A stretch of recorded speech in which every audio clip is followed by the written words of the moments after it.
Alrighty. Cool. So, quick recap from last time. Basically, we had finished the Valnoran arc.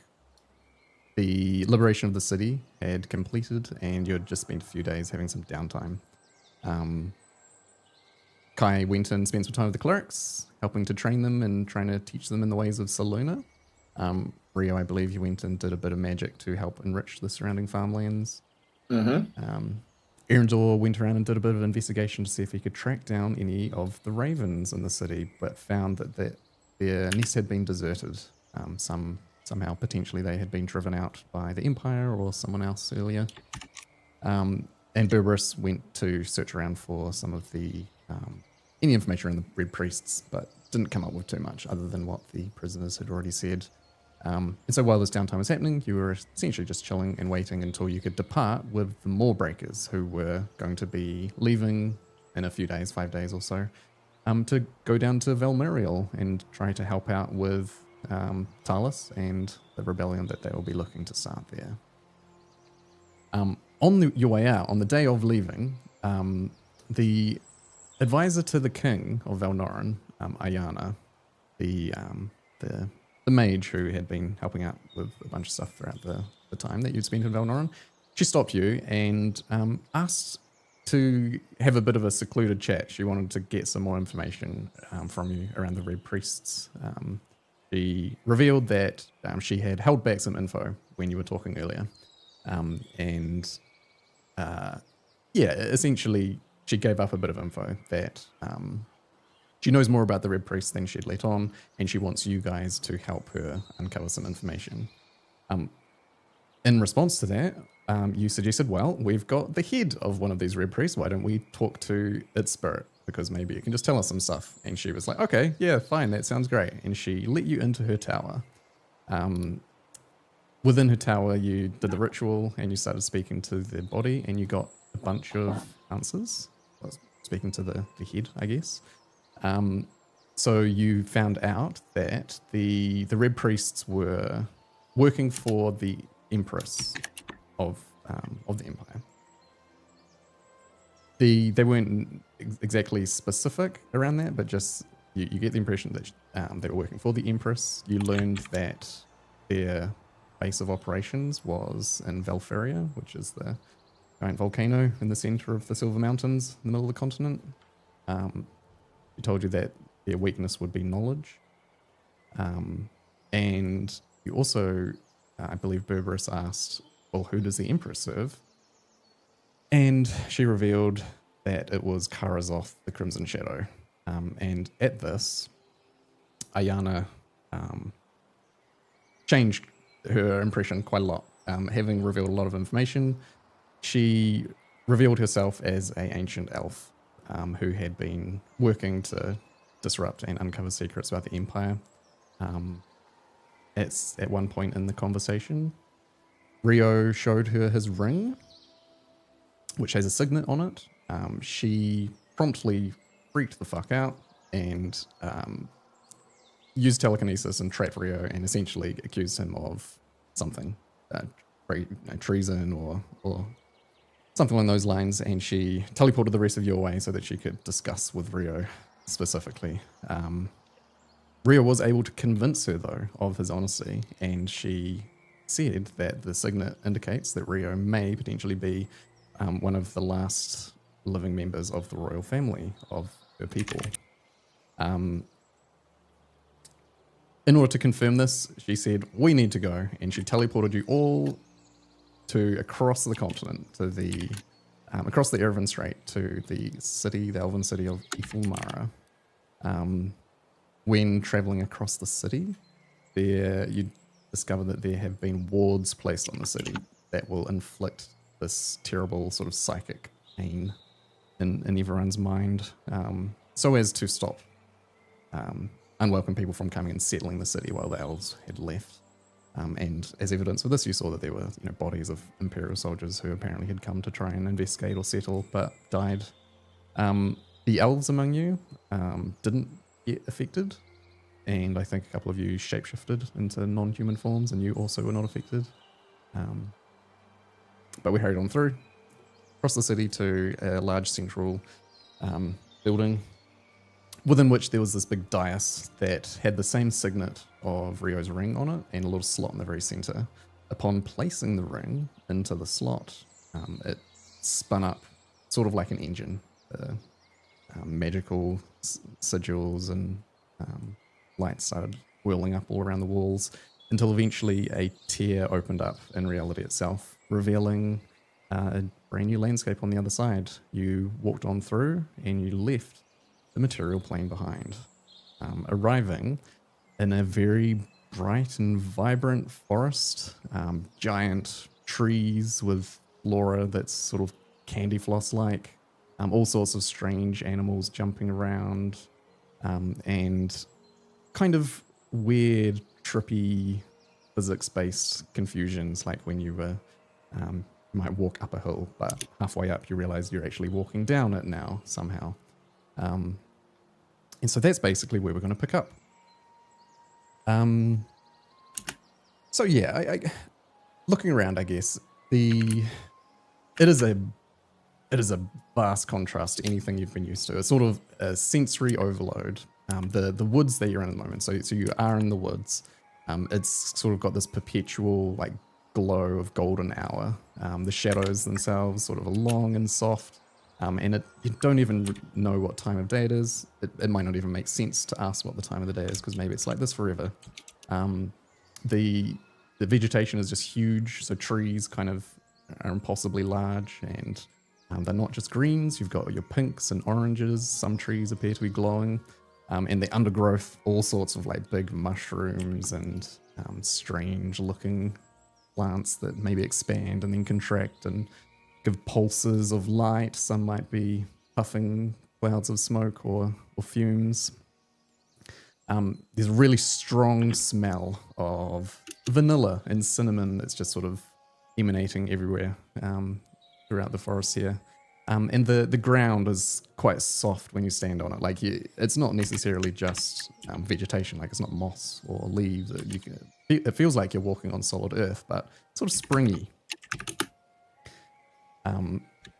Ayana just sort of looks around and kind of looks like she's trying to gauge her surroundings, trying to figure out where she is.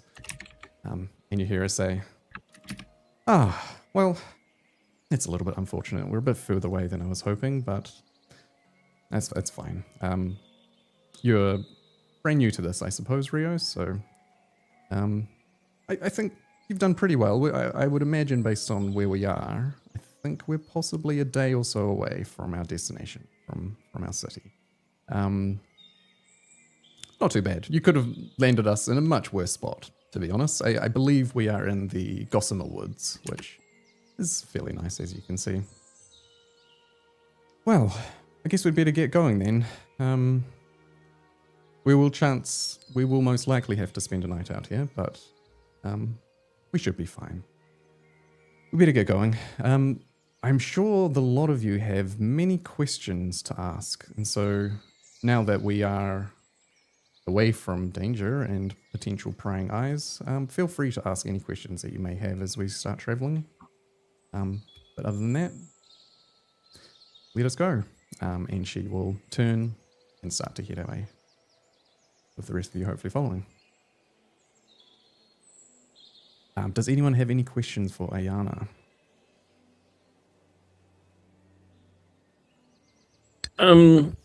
My first thought, obviously, is I'm sure we've all heard rumors of the Feywild. Actually, do we know we're in the Feywild? No, I don't. She hasn't explicitly said it. But yeah, if you ask, she'll just say, my friends, we're in the Feywild. This is the sister plane to the one that you have come from. This realm of magic and curiosities. Is there anything we need to know? Certain rules that may be different? Well, that depends entirely upon where you are, unfortunately. In some places, you can absolutely never say anything like thank you, because it would be seen as a horrific insult.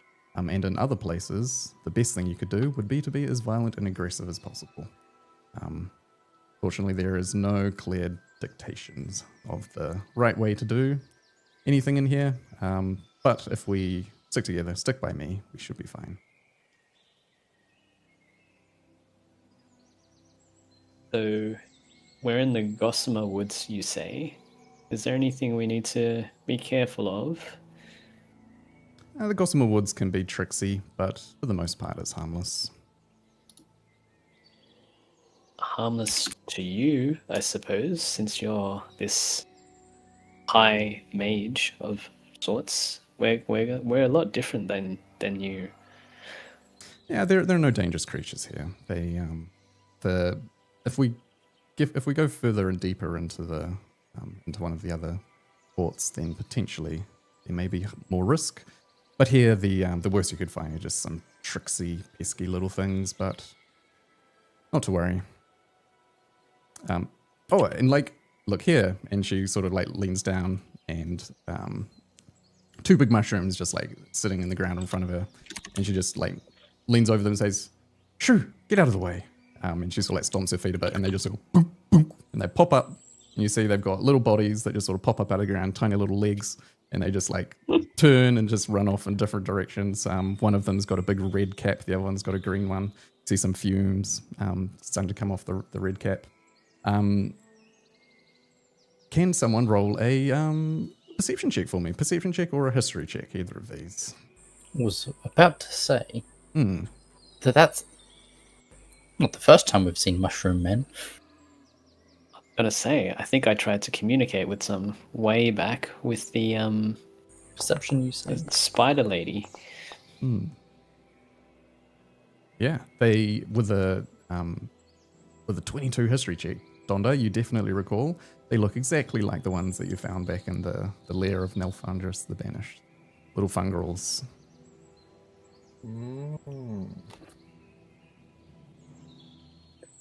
Are they the same size, or they're bigger or smaller? Yeah, they're basically about the same size.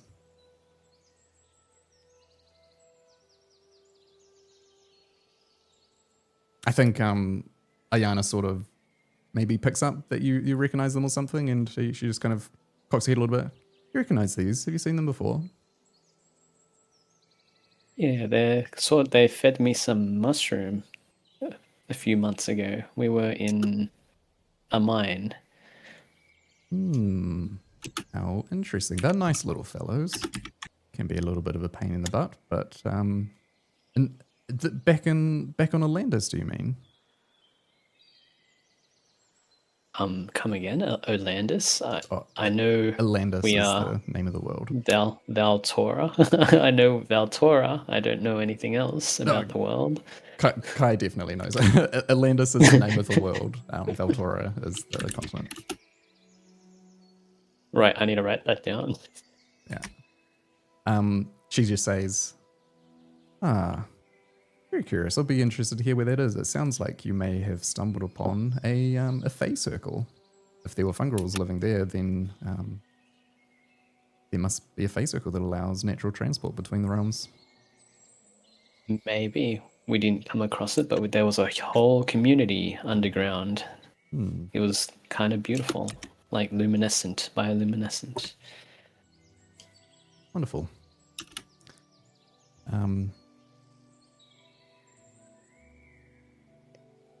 Anything else? Any other questions?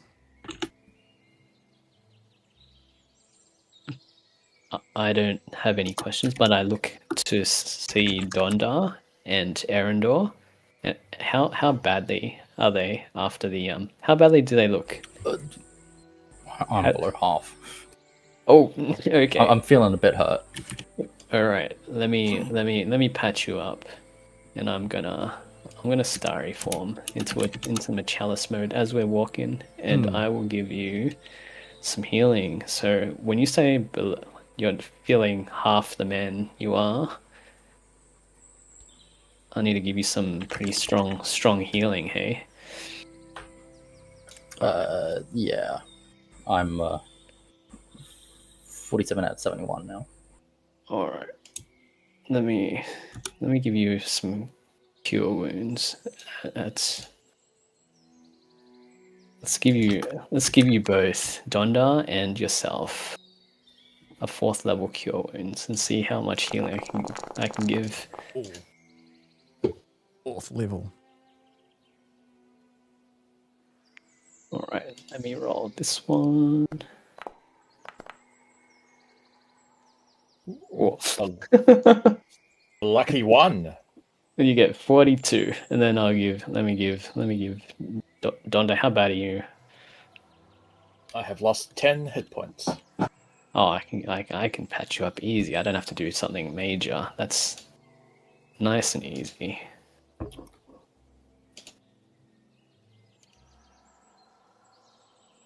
Allegedly, my arcane ward shouldn't have taken the hit points for me, but that was last session. All right.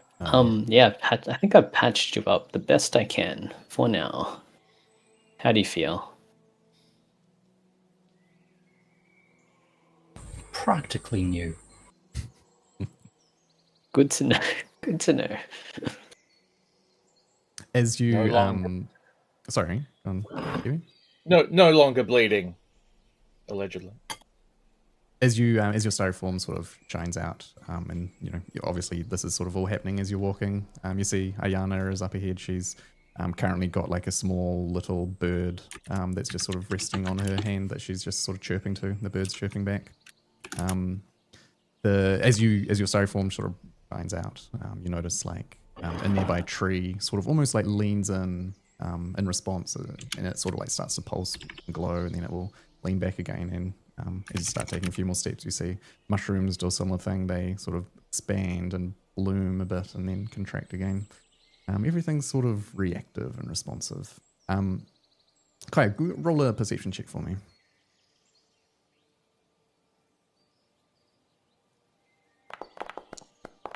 Well, actually, you've got a pretty decent passive perception, eh? I do. I have. Where do I find this again? Passive perception. Where do I find passives? Oh, is it just a number next to the skill, right? Yeah, the one in grey. Oh, it's 19. Ooh, yeah, very nice.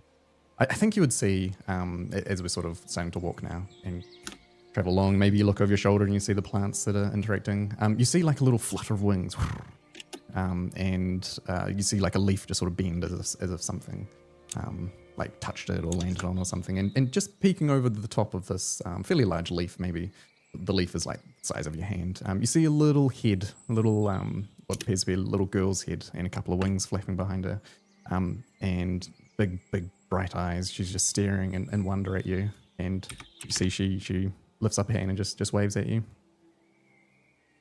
I just wave back, go, hello, little one. You hear a little voice come back. What are you all doing here? Don't think I've ever seen anyone that looks like you before. I look to Ayana. Should I be talking to these things? Ayana looks over, and she's sort of a little bit ahead, and she's holding the bird. As she looks back over at you, her face just like immediately goes grim. She's like, Kai, get away from it immediately. And you see she like misty steps right beside you, grabs you by the shoulders and like tosses you to the ground. Just as the pixie like floats forward a little bit, and you see she's got her two hands cupped together, and she just blows it. And this big cloud of dust just like goes right over into the area, right where you were standing. You were thrown across the ground, just stumbled and bounced along the nice soft ground. But unfortunately, Ayana takes it full to the face. And you see she claps her hands together, massive thunder wave just like bursts out. And the pixie just, you hear her laughing. And she like flies off into the air. And just, get out of here, you pest. Oh dear. Oh no. Okay. Everyone quickly gather up. You see she like kneels down onto one leg. You all sort of gather around, and you just hear her say, okay, I need to speak quickly because I may soon not be myself for much longer, unfortunately. Continue heading the direction we're going. You will eventually see some peaks, some mountains. They will be sort of glimmering and shimmering in the distance. That's the destination. Yeah, there's going to be two choices. I can't remember. Be the river. Beware the river. It has River has fingers. The fireflies will come out and they'll go into your ears like little shining sparkles, and they'll steal your secrets. And look, there's one, and you see she like her hand reaches up and she grabs something that's just not there. Ah, look, there's another, and she sort of stands up and goes to grab another. And as she starts kind of doing this, just clearly getting distracted with something, it's kind of hard to notice at first, but she appears to be growing shorter. Her hair starts to like shrink a little bit, maybe become a little bit more curly. And just after sort of 10, 20 seconds or so, she appears to be rapidly de-aging. And then she almost just starts hopping and skipping around, chasing after these little things that just don't exist. She now appears to be an 8-year-old girl. Little curls, same nice, elegant robes. The robes have sort of shrunk with her, but there is now a child dancing around the glade with you, chasing after things that don't exist. Hey, come here, come here. The fireflies! No, we need to catch them. They'll steal the No, secrets. come here. Don't worry about them. Roll a persuasion check.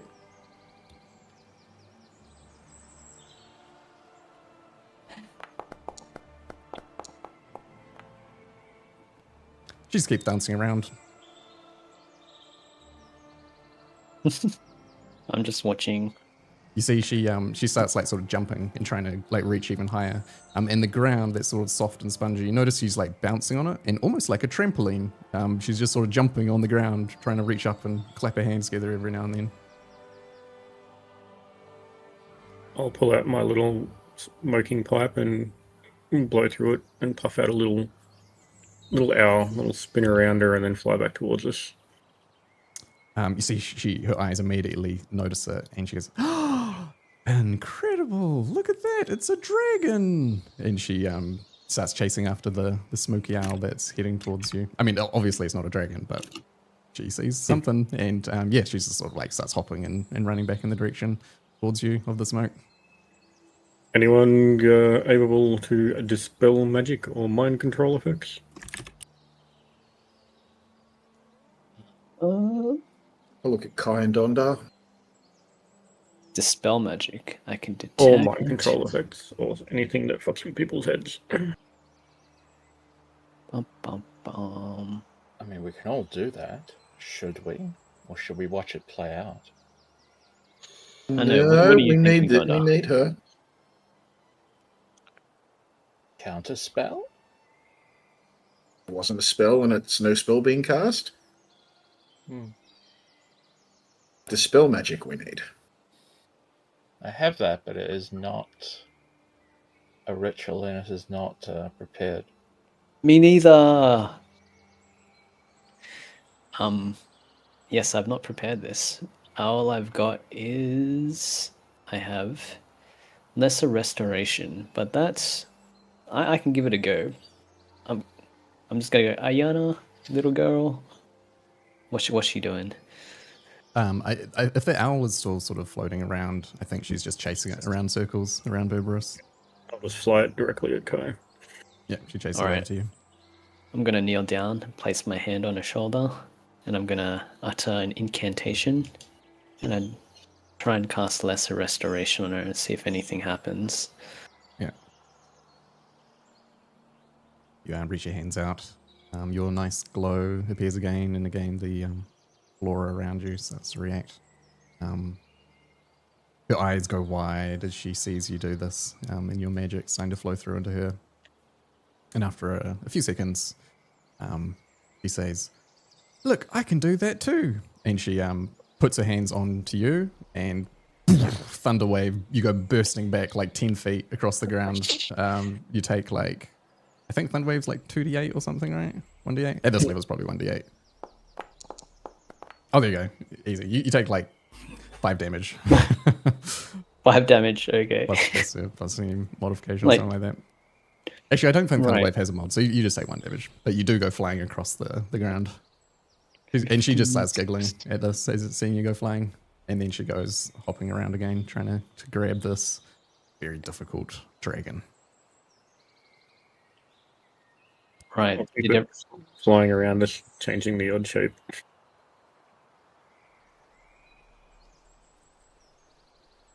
I guess we keep going and we try and keep her distracted. Yep.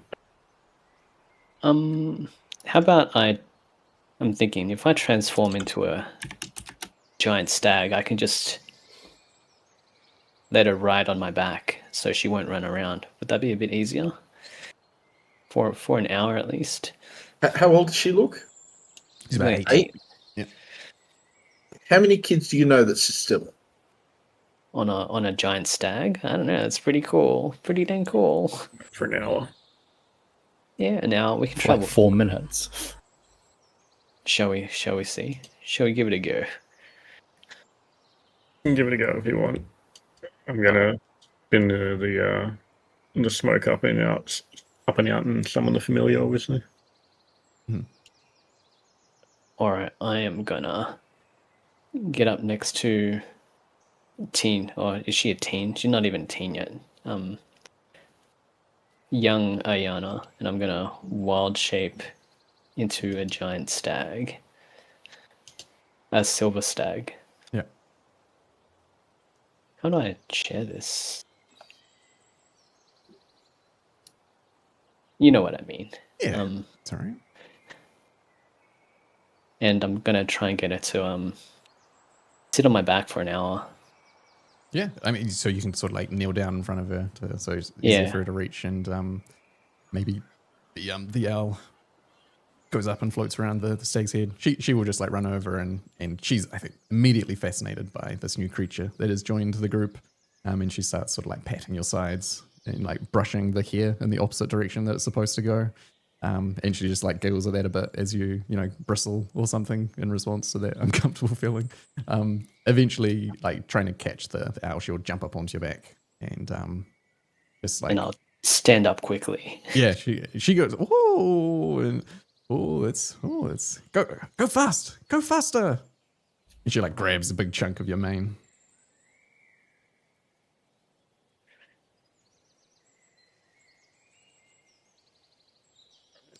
Which way were we headed again? Are we that a using question for me? 2024 rules where I can speak, or are we going with old school rules where wild shapes don't speak? Yeah, 2024 rules. Sure. We're headed to the mountains. I remember. Just keep moving and keep an eye out for anything sus. Well, more sus. All right. Yeah, I mean, you can carry on in the direction that you were heading. I think is probably the play. It's not like a super dense forest. It's sort of sparse but large, so it's not the sort of place where you're gonna rapidly get lost.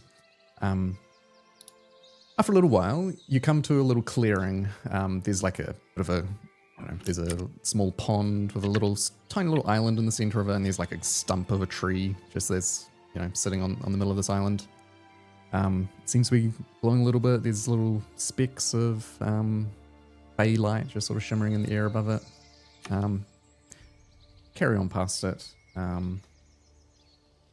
Twisting in between some large mushrooms and some other trees. 5 minutes, 10 minutes. Eventually, you find yourself coming to a clearing, and there's a pond with a small little island in it, in a tree stump, sort of glowing a little bit. Scratch your heads a little bit. You're sure that looks a lot like the one you just saw? Does it smell the same? Do I smell our tracks? Yeah. Do you want to make a survival check? Yeah.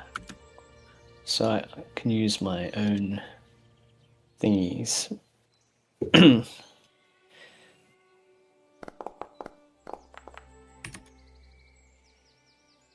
Yeah, you can actually see your tracks. There are tracks that go ahead of you. On I a tell. 15 survival, there's something odd about the tracks, so they don't quite look right. But yeah, you do see your tracks. You clearly just were here. we're going in circles, I mention, and I point out with my hoof that our tracks look a bit funny. I'm gonna have a very deep sigh. Vale's like, fuck you, Riv. Why are we doing the Fae? I'm going to call my familiar back to me, my little owl. Yeah. And have him land on my arm, and I'm just going to look him in the eyes and say, okay, lead us out of here. And launch him up. And the owl, being a Fae creature himself, because he's a familiar, hopefully will have insight in this area when we don't. Okay, so you want to launch him up into the air? Yep. And see if he can lead us out of the loop. Does the familiar actually have its own like intelligence and stuff like that, or is it purely a magical thing? I think it's purely... Just check, actually. Spells.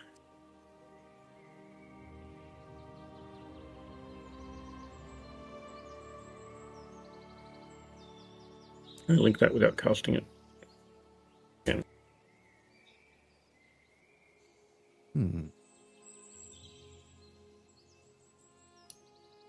Gain the service.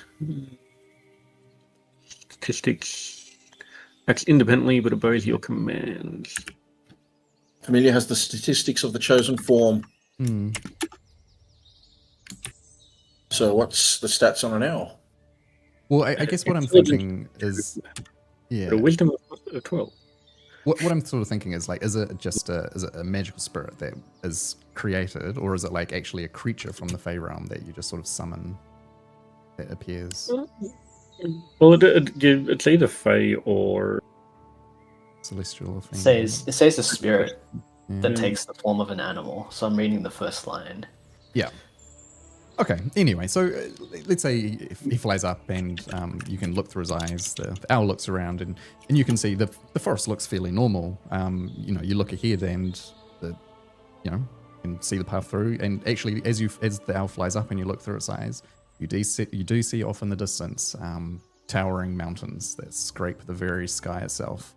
Ahead of you, you can see there's a massive chasm, a huge gorge that sort of splits its way down the landscape, twisting its way in the direction of the mountains itself. And on either side, there are two very distinctly different landscapes. The owl sort of looks around, sort of sees that's the direction, the right way that you want to be going towards the mountains, and it sort of flies back down again and starts leading you through in that direction towards the forest, and maybe every now and then it pops back up to have a look. As you follow it, if you do decide to follow after it, let's just say that you guys all follow the owl. Fortunately, after about 5 to 10 minutes, you wind up back at the stump in the clearing. You are 100% sure you were walking in a straight line the entire way because the owl was leading you.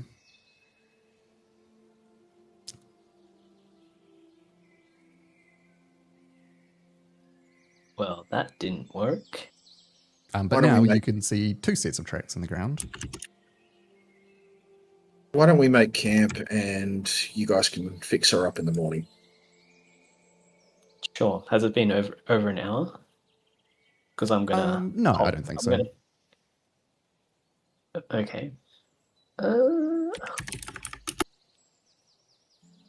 How long did it take us to travel from here towards the mountains that we did see, but end up looping back exactly where we came? How long were we walking for? I think you're probably only going for about 20 to 30 minutes when you first, from starting your travel to arriving at the stump. And yeah, then it's another sort of 10, 15, 20 minutes since then.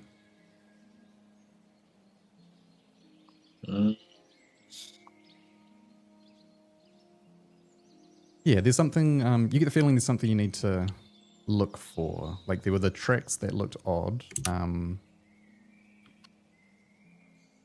Yeah. I'm gonna drop my form. I'm gonna go onto my knees to lower little Ayana to the ground. And and I'm gonna drop my form to investigate the stump. Okay. Roll investigation. Eliana, come here, play with me. And I'm going to pull out a deck of cards and start playing cards with her.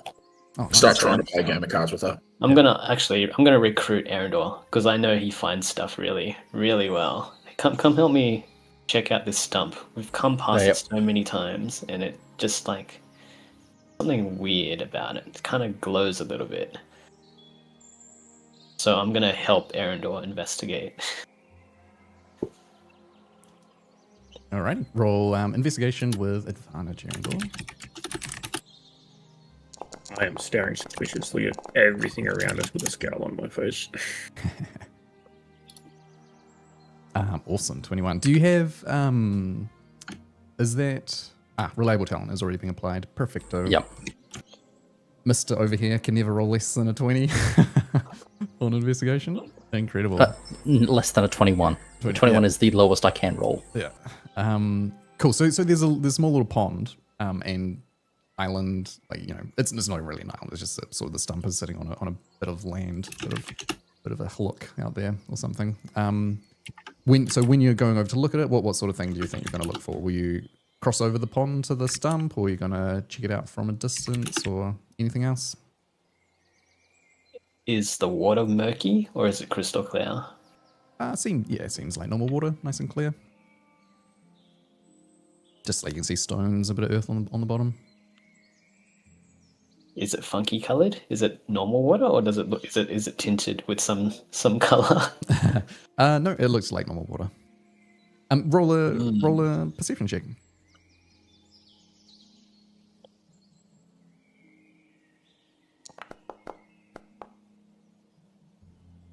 Yeah, looks like normal water.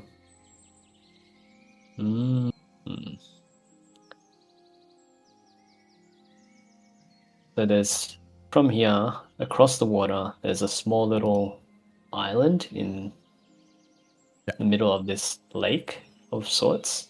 Yeah, we're talking like 30 feet wide. Like it's very small. And the lake, is it a massive lake, or is it like a... No, the lake itself is about 30 feet.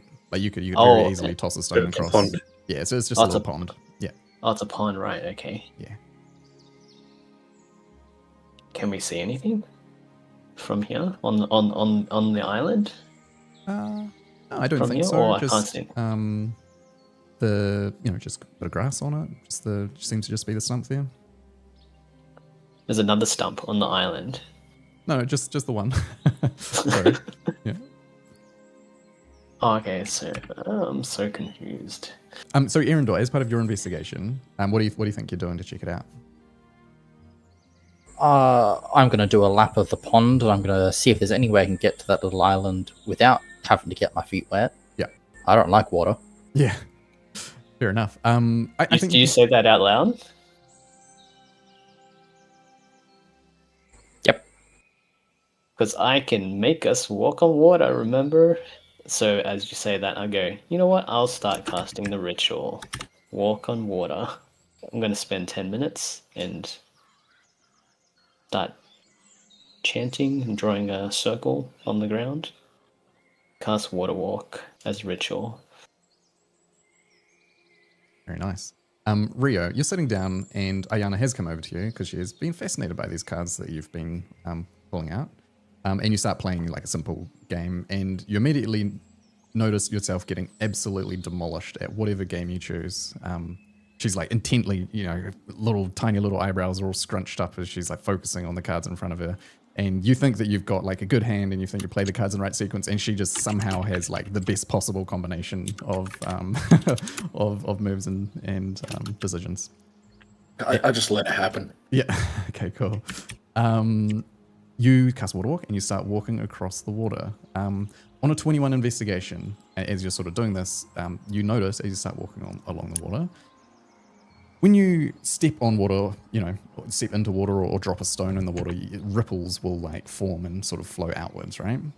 The weird thing here is the ripples flow in the opposite direction. So imagine if you dropped a stone, instead of the ripples starting at that singular point and sort of expanding outwards, when you step on the water, the ripples will flow the ripple appears outwards and starts moving in. That's probably the main thing that you notice. Other than It's that, reversed. yeah, I say it's reversed. yeah, it appears to be reversed. And other than that, you get to the stump, and yeah, it's glowing. It's got these nice sort of little bits of fairy fire sparkles floating around. It's a little bit warm to the touch, but you don't really find anything that stands out about it. The water, though, definitely there's something. It seems to be indicating something interesting there. Since I'm next to the stump and it's glowing, I'm gonna ritual cast detect magic. Yeah, very well. The stump is glowing with very strong, potent magic. Whether it's sort of innate or some spell has been cast on it, I think you're not sure. But there is very strong transmutation magic on the stump. I'm gonna yell across to Donda. Donda, come check this out. There's some strong magic on this stump, but I can't say because I'm not very good with magic, but sort of good with magic, if you know what I mean. Yes. Donda Run starts on to wander over. Yeah. Run across the water. Vale, you're keeping an eye out for anything weird and suspicious. Roll a perception check for me.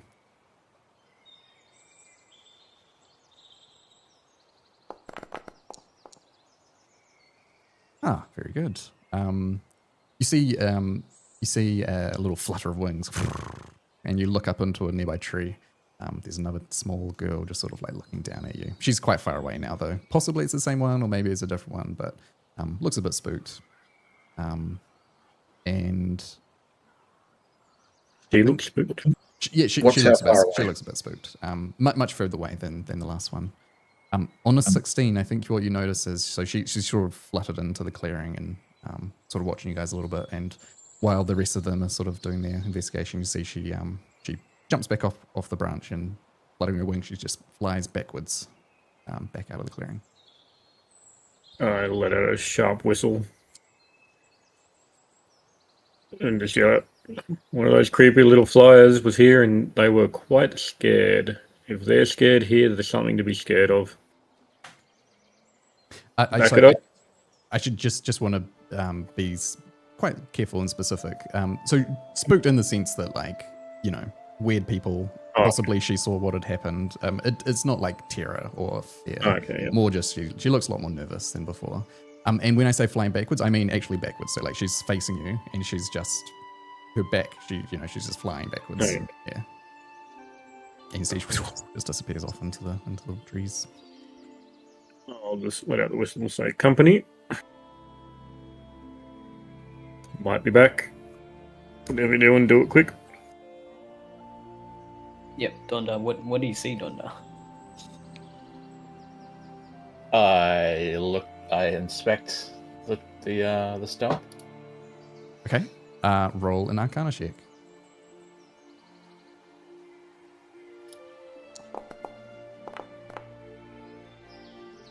Oh, okay. So there is something going on. The stump is causing some sort of temporal space-time disruption. Things that should be going forwards are not, and things that are going backwards are going in a different direction. I think that's what you gather from it. So anything that's sort of trapped in this area around it appears to be in reverse. Interesting.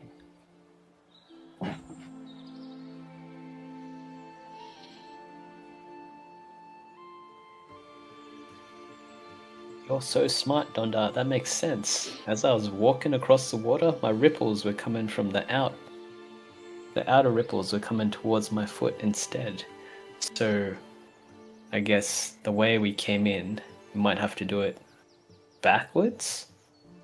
Maybe? So instead of walking towards the mountains, we should walk away from the mountains. No, we walk backwards. Walk backwards towards the mountains. Walk backwards the way we came. We could give it a go. We can try. Do we need to go backwards the way we came first to get rid of the second set of tracks? I think we Oh, aim where we're headed, but do it backwards until we're clear. Give that a shot. Walk backwards towards the mountains. Mhm. Yeah. Andal leans down to the stump and whispers the word tenant. You hear like a whispering voice come back. Nolan was a genius. No, not I have no idea what this means. Okay, great. So are we gonna try it that way? I'm gonna convince Ayana. Hey, Ayana, let's play a game. Let's see if we can walk backwards towards that mountain. And the longer we can do it, the better. We might get a prize. She's like, I bet I can beat you. And she just starts going backwards, sort of almost like she's standing on a tightrope or something. Like she's got her arms out balancing, sort of hopping away backwards. She's Rest of you all hopping? follow? God damn, she's quick. All right. You start I'm gonna backing up. have my owl land on my shoulder, looking backwards, and I'm going to look through my owl eyes as I walk. Very good. Yeah, you back up, following sort of the tracks I think that you would have already taken. But now, as you're sort of backing up, you notice, I think now with this different perspective, the tracks are weird because you would normally expect to see the weight placed at the front of the footstep and then the heel would come down secondary. The tracks are in the opposite. It looks like the heel was where the weight was placed and the front is the secondary part of the step. So you follow the steps backwards, and after 5 or 10 minutes, you feel like not like a physical sort of barrier or something, almost like just a slight change in temperature, or the sound alters ever so slightly, like a weight just gets lifted off. Take a deep breath and look around you, and you find yourselves. This looks new now.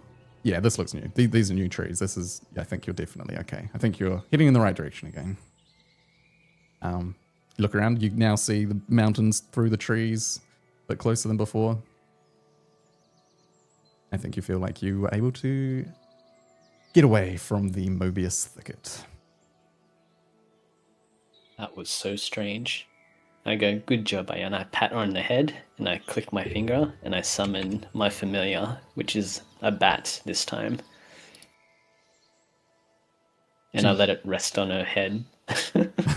She initially like seems a bit freaked out by it, but she reaches up and just like pets it, and nothing weird or freaky happens. So she just starts doing cartwheels, and the bat, like whenever she flips over, the bat like clings onto her hair and sort of like falls off a little bit, and then she goes upright again, it lands again, and she finds this particularly hilarious and just starts giggling as she's sort of just cartwheeling away along in the direction that you're going.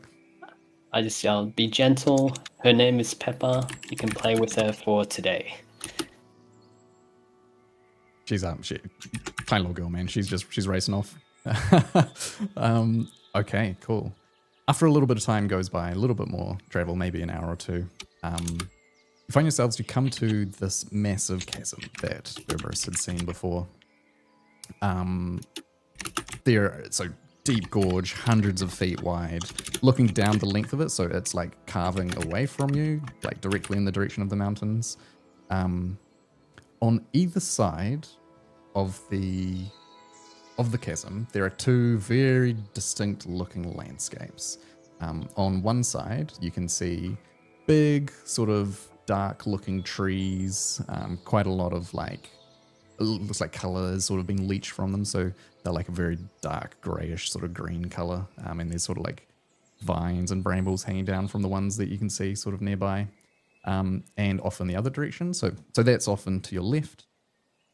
Over to your right in the other direction, sort of skirting the other side of the chasm, you can see like massively oversized like flowers essentially. So instead of trees, they're just big flowers, like huge, like the size of houses. There's this really strange sort of like shimmer, like it's almost like it looks scorching hot over there. Like the air itself is a sort of wavy sort of mirage look to it. And you have a decision to make. Would you like to go left through the dark grey scaled forest, or would you like to go right through the very odd mirage-looking flowers. I look to Berberus and I say, "You're more one with nature than I am, but my druid powers are feeling all weird and tingly in this place. Both options look bad. What do you think?" I think there's nothing fucking natural about all this bollocks.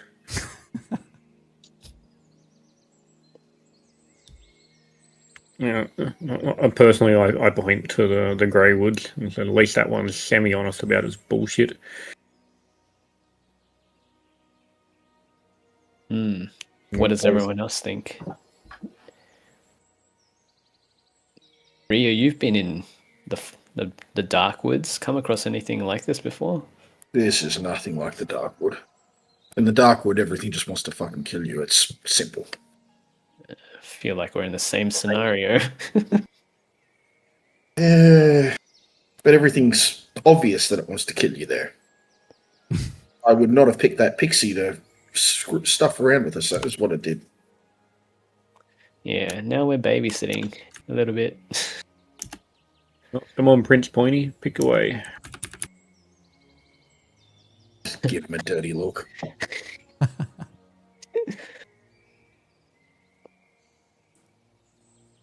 What was the options again? Sorry, through a forest or... Yeah, very sort of grayscale-ish sort of forest over to your left. Some vines and brambles are hanging down from the nearby trees, and over to the right you've got giant oversized flowers with the sort of it looks like wavy heat waves almost coming off it, like the air is all miragey. Yeah. Which one's more swampy? Left or right? Probably kind of neither swampy, to be honest. Honestly, I'm feeling the forest over feeling like flowers. Everything seems to be backwards here, so I wouldn't trust nice-looking flowers here. I guess, yeah, that's a good point. In nature, anything that's bright colored is normally dangerous.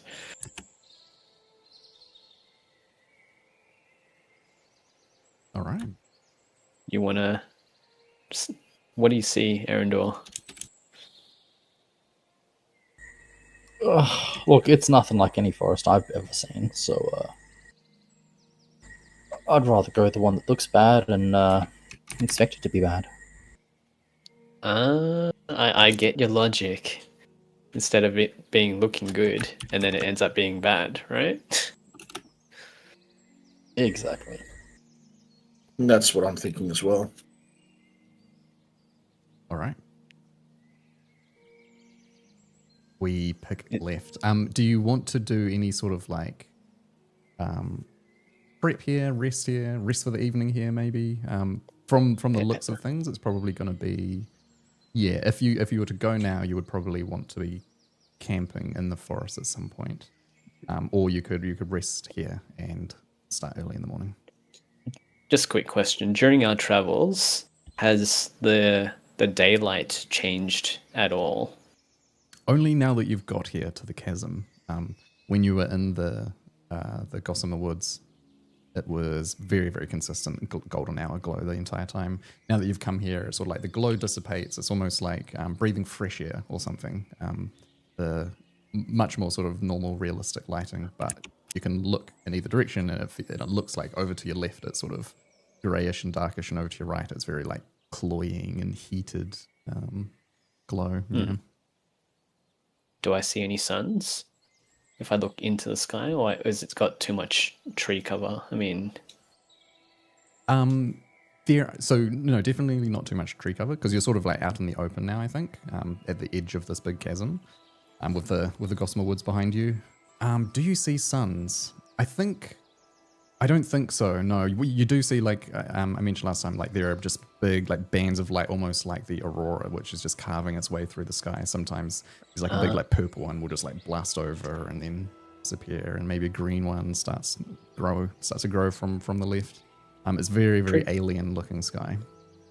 it's very pretty. Yeah, it is. But it is weird, pretty. It doesn't but pretty. look. Yeah, it doesn't look like. It doesn't look terrifying or anything. Like it doesn't look unnerving. Just a bit strange. All right, like the woods. It is. What's Donda doing at the moment? Yeah, we're going now though, or are we gonna wait? We should camp. If we camp, I'm one not of you napping can under a tree. Relatively neutral. dispel magic in the morning. Sure.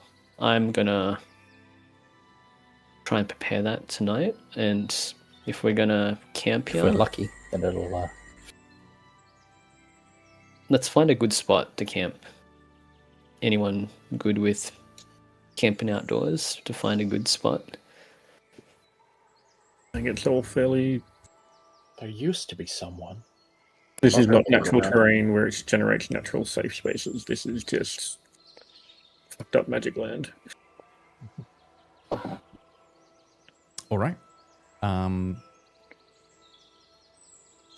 Does someone want to make us? So I guess here's the option. So you can camp right here on the edge of the chasm, or you could go back into the woods, or you could go forwards into the new grayscale woods.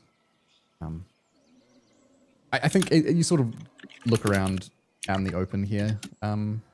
Doesn't feel like there's wind or storms. You could probably camp here. Okay, I think you probably get the feel.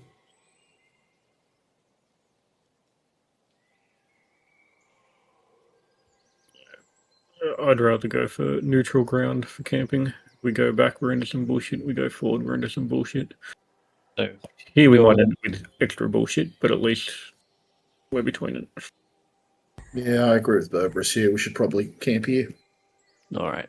I get a stick and I start drawing a 10-foot radius circle, and I start my ritual casting of Liamon's tiny hut. Oh, very nice. How does it look? I'm gonna dig out the ground to make a big circle, and then I'm gonna draw some what is it? Some basic runes on the ground. And as I speak the incantation, it forms a globe that tries to blend into the environment. So it's kind of like a grey green, I suppose. Yeah. From the outside, it's going to be like matte, not shiny or anything. It's a camo tent. Yeah, so when you go inside, you can see outside, from inside outside. Yeah. But from the outside, they can't see inside. Very cool. All right. Yeah, you can hop inside, and the temperature immediately regulates. I think it was probably shifting weirdly before, and sound dulls a bit, but you can still see quite well. I think you can all get a very good long rest. I will say, if anyone were to take watch, what you would notice is that literally no fey creatures come. Like you might see the odd animal, like a bird fly over, or maybe some weird turtle, squirrels, or something like that run along the ground next. But you don't see any pixies. You don't see any other weird, like major-looking fey creatures. It appears to be a bit of a grey zone out here in near this chasm. So yeah, smash all that long rest. That night, I prepare my spell, and I guess I pray, since I don't really need to sleep. I just need to meditate. I'm just gonna sit close to the edge of the dome with my meteor hammer and pray to Saluna and prepare my spell that night. Very good. Alrighty. Is anyone else doing anything tonight? I'm just communing with my owl and going through my spell list. Seeing if I need to adjust anything for the bullshit at hand. Let me just take away a spell. I need that. Donda will ritual cast Find Familiar. Okay. Which the form which of a- familiar do you summon? A cat. Very nice. How does it look?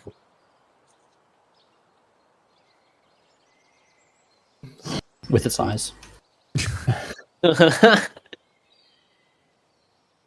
It would be a bright white Siamese cat Nice. with Alright. black rings around its eyes. Yeah. You gonna call it Frumpkin? Is currently unnamed. Pops into existence in front of you and What a just wonderful name for a cat. does some circle around Currently you and unnamed. sort of rubs its head up against your leg and then just sort of sits down on its haunches, just looking up at you. Alrighty. Cool. So hopefully spells are all prepped, ready to go. Lighting, the tiny hut disappears, and yeah, lighting doesn't appear to have changed at all. No indication that a day has passed, other than I guess the fact that the hut lasts for 8 hours and now the hut is gone.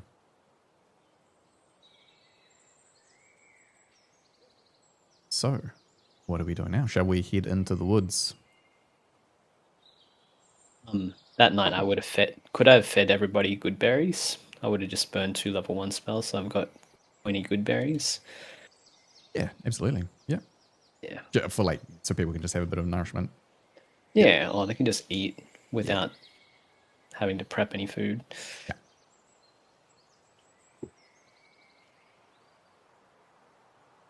All right. We good to go? Mm-hmm. Yep, I feel good. Were you going to do the dispel magic thing? I was gonna wait till Ayana wakes up, since little kids need plenty of sleep. Yeah. I think at Well, this she point... should do it while she's sleeping before she starts running around. True. Yeah, I mean, we can say that you can do it whenever you want, like before or after the hut. I think I was imagining the hut has gone now and you're all sort of getting ready and get up at the edge of the chasm here to go.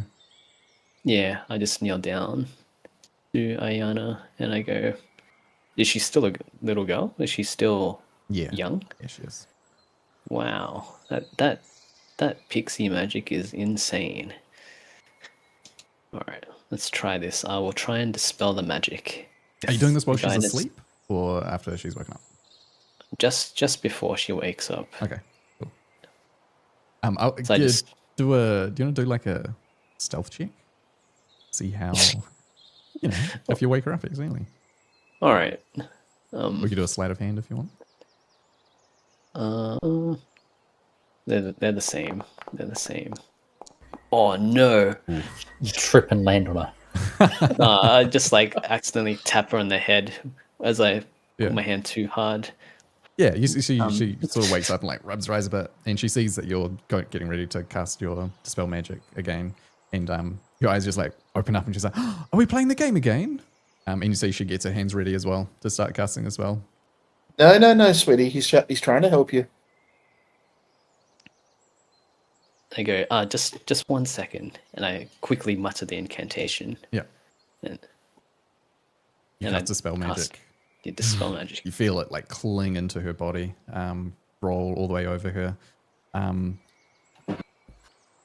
Her eyes sort of locks with yours, and she just like giggles a little bit, and she's like, "That felt funny. Okay, my turn." And she claps her hands together, going, another thunder wave, and you take another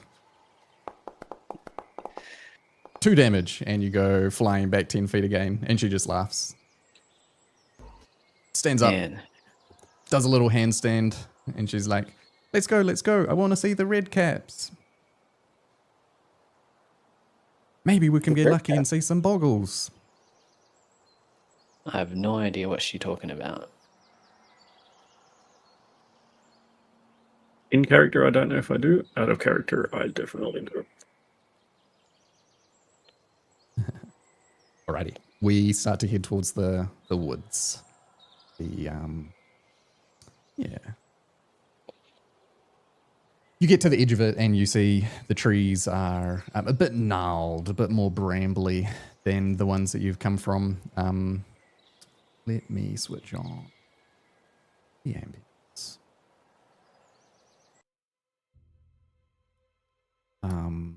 Okay. AC will burb. You get to the edge of it. It's a little bit uninviting, to be honest. You start heading in, the ground stops being so soft and welcoming to stand on. It's a bit tougher, and there are roots everywhere, so it's a little bit difficult to walk.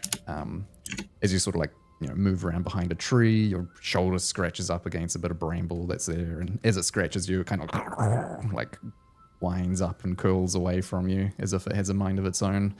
You go a little bit deeper into the forest, and it gets dark. It gets really dark. Very, very difficult to see.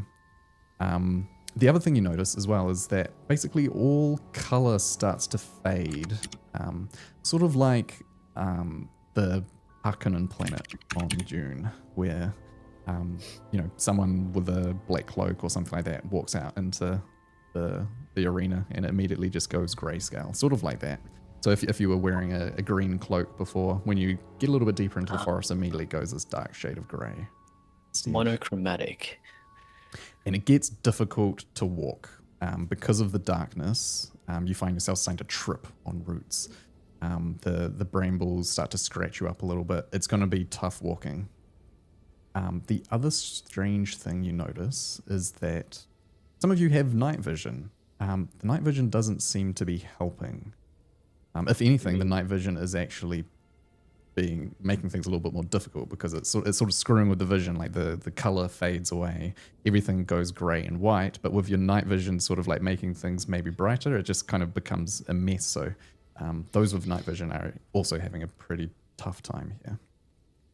Do you mean just dark vision or night vision? Yeah, dark vision. Yeah.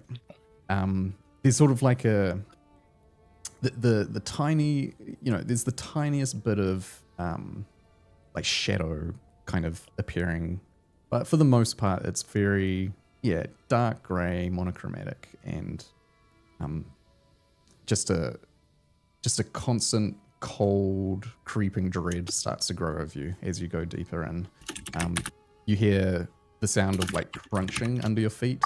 You look down as if you were walking on ice or snow, but it's roots, or maybe the needles that have fallen from trees are just sort of crunching like ice. I'm gonna pause for a second. I'm gonna cast the light cantrip on my shield. Okay. That's what I'm gonna do. What do we think the marching order here is? Whereabouts are you, do you think, Kai? With respect to the rest of the party? I'm right. I'm as close to Adiana to keep an eye on her, so I guess I'd be near the middle-ish, I suppose. Okay. Trying to protect Ayana. Cool. So there's maybe a couple of people ahead of you. I hope so. I can't really see very well. Yeah, it's dark, it's blurry. You can kind of like maybe reach out and touch them. So yeah, okay, cool. So you're roughly in the center. You cast the light cantrip on your shield. Immediately, the shield starts glowing. The area around you lights up, and you see it's still grayscale, but you can make out the darkness, like the dark colors of the bramble vines. The light illuminates a sort of purplish hue that seems to be emanating through the woods as well. And the other thing you notice is that as soon as you cast the light, vast shadows just form in front of you that are sort of created by your companions. So whether it's Berberis or Erendor in front of you, they cast shadows, obviously, as the light is created. Kind of weird. It's weird to see such a distinct shadow like this in such a weird grayscale place. But not long after the light is cast, the shadows themselves, as Berberis, you look down, your shadow seems to detach itself from your feet. It like hops away from you and starts to grow up into a actual moving, physicalized shadow itself. There are two shadows that have just formed in front of you, and they will kind of like start to skirt the edges of the light and hop over to the side and swing out and take a slash at you. So I will say 1 slash on Erendor, 1 slash on Berberis. I think probably the what's your AC, Berberis? 19. I think that the 16 plus 3 would probably have hit. So 1 slash at you. You take 1d4 necrotic damage. and you, as this sort of like shadowy blade just carves through you, you feel like a bit of your strength start to get sapped out. You lose 1 point of strength. So if you just note down the I guess the temporary change there. Is music playing? To do that.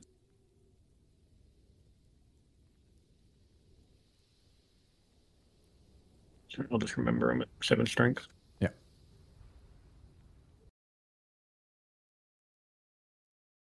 Okay. Kai, what do you do? You've just cast a light and created these shadows, which are now sort of starting to circle the party. Shit. I'm gonna see the shadow strike out at Berberus, and I'm gonna try and starry wisp it. I'm gonna shoot a mote of light, a starry wisp, and see if it hits. Okay. What does this do? It shoots a mote of light at a creature. Yeah, think of it sort of like guiding bolt, Yeah. but weak guiding bolt, and it emits light where it hits, so in a 10-foot 10-foot radius. Yep. And it can't be invisible. Okay, cool. Roll your attack roll. I think I did 11. Oh, sorry. Yeah, you did. Yeah, I mean, it just kind of goes past both of the shadows, and it hits the ground where it starts emitting light. So it misses the shadows and does nothing to them. But you do notice as soon as the light sort of forms in that area, both the shadows just immediately disappear. But unfortunately now there's light from this direction, which is shining, I guess, and causing all of you to create shadows behind you, which in turn all detach, and now 6 shadows detach themselves from you as this new light source in front of you is causing you all to cast shadows. And so I think we will get 6 slashes as these shadows appear up behind and start to take swings at you. I'll just do them in alphabetical order. So what do we get? 5, 20. Erendor, what's your AC? 16. Oh, okay. So Donda and Erendor, you will take 2 points of necrotic damage, and you both lose a strength as it's sort of, the cold passes over you, and you just feel the strength in your muscles start to get sapped. You all rush over into the light maybe, and you see the shadows start to try and follow you, like hissing a little bit, but they won't come any closer into the radius of light. What do you do?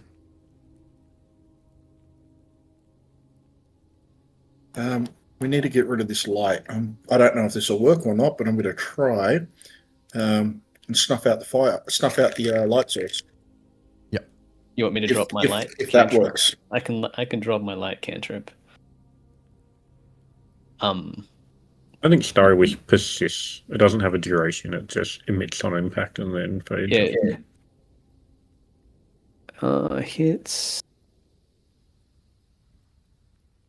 Yeah, until the end of your turn, it emits Next turn, impact. okay. So it's like Yeah, just a just few turn. seconds. Yeah. Enough for them to appear and swing. And then it disappears. Wait, so until the end of your next turn. So my next turn is whenever I go again, right? 12 seconds. Right.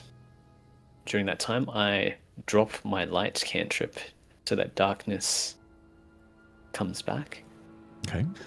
It is dark with you again.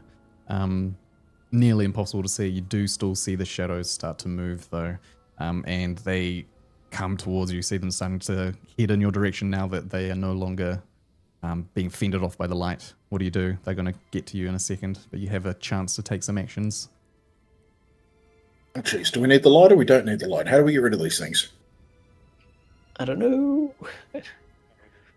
Step Don towards does it. It's coming towards me. It's fireball time. Nope. We do not need more light. What do you mean, no? They have shadows with no light. Fire creates shadows. If he goes to cast fireball, I go to cast silence at him. Okay.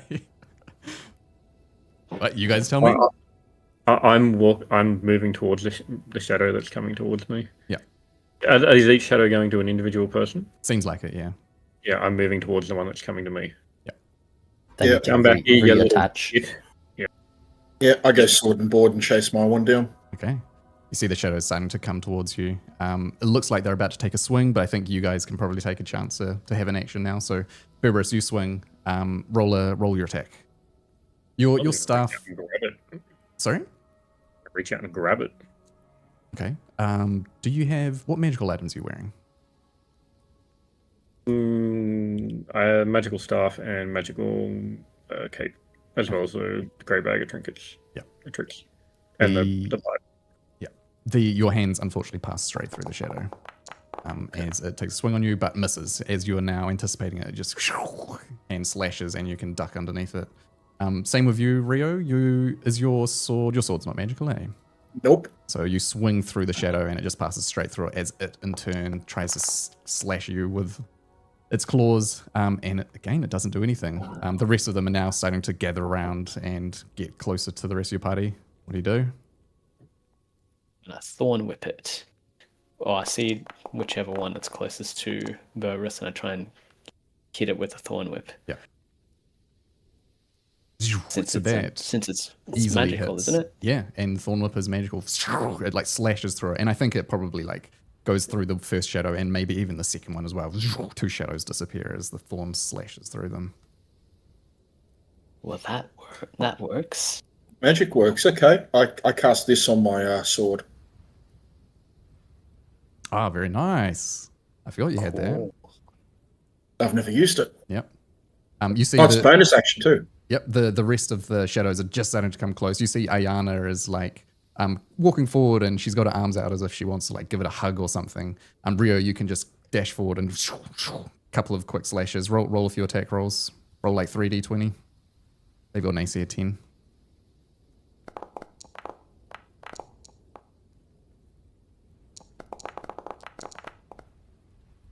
Yeah, easy peasy. I think you slash them all. One definitely hits. Yeah. Do you want damage as well? Nah, don't worry about it. As soon as your sword makes contact with it, you see it disappear. Shouldn't this be at disadvantage? We can't see. He's at melee range. Yeah, I mean you can kind of see them. Remember it's weird grayscale. So it's not necessarily that you just like can't see it all, and the shadows themselves are standing out very vividly in the grayscale. So isn't that what dark vision is? Dark vision is grayscale. Yeah, but it's we're in weird, dark, though. dark. It's like, dark. Yeah, it's not really dark. It's chromatically weird. It's odd. I'm gonna kneel down to Ayana. I go, You know that game we played this morning, Ayana? If those black things come close, do the same thing. If they get close. All right. They look friendly, though. Can I command my familiar to walk to the closest shadow and meow loudly at it? Yeah. So I think the shadows just got slashed up by Rio. Oh, they all gone. We could say that have one before each. Rio was able to kill the last one, there was one more that was heading your direction. I can make some more if you want some more. So your cat wanders over to that last one that's heading your direction and meows at it. The shadow just kind of ignores the cat, to be honest, and just passes straight through it, heading in your direction. Fascinating. Only affected by damaging magic. Looks like it's Did you about to cast it? swing. Would you attack it, Rio, as you see it going to go after Donda? I mean, yeah. Fair enough. It's that or fireball. The last swing from Rio goes through and slashes and the shade dissipates. Okay, you see yourselves, you look around at the rest of the party, breathing heavily. What's the plan? No lights. No lights. Agreed. All right. So try to pick up the pace, I guess. We carry on. The pace is difficult, though, unfortunately, because the terrain is tough. The brambles, the the crunching under the feet, making the footing unsteady. It's going to be tough going. I'm going to need a survival check after the first hour of travel. Who would like to make it? I can do that. Just a normal one, or you can get assistance. Oh, yeah, I think you get assistance if one of your allies is helping.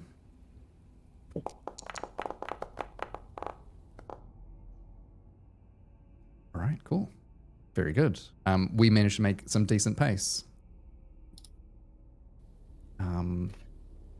So you see, you do see the odd inhabitant as you're going, but with such a high survival check, I think you managed to either sort of hunker down and avoid them or steer off and head in a different direction. You see a couple of like a group of small little creatures, like giant heads, like hands, like little fists sort of dragging along the ground behind them. A couple of them are holding spears.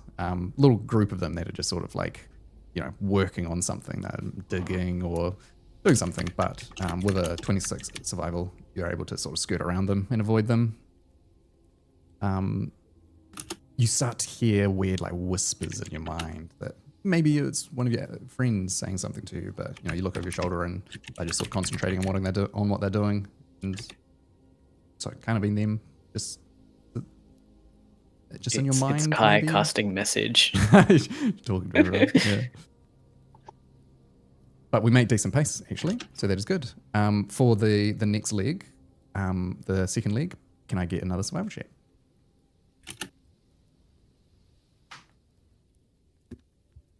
You can. Yeah, if you want. Yep. I'll give you a hand if you want, since we're all a team. All right. This time, the going is still okay. Possibly not quite as well navigated as the first stretch of the journey, but this time, the woods start to part a little bit, and you find yourself coming to what appears to be sort of like a clearing.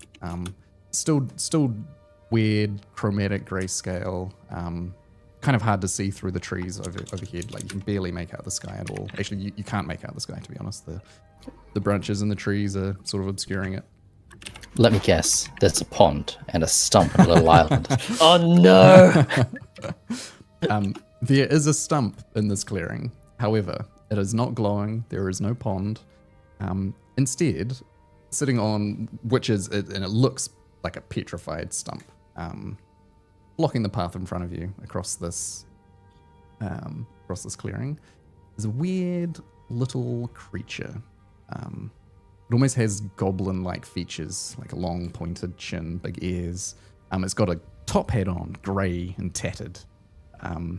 And as you sort of step into the clearing, he looks up and his arms sort of open and welcome, and he just says, "Welcome! Welcome, adventurers. Well, it has been some time since I've seen anyone in these parts of the woods. My name is Grin," and he takes his top hat, sort of like bows his head a little bit, puts it back on. "You managed to get this far without being eaten by the shadows. Very clever. We'll see how clever you are very soon, I think. Where are you heading?"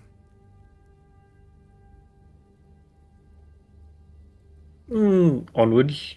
And I just sort of gesture in the general direction where we're heading.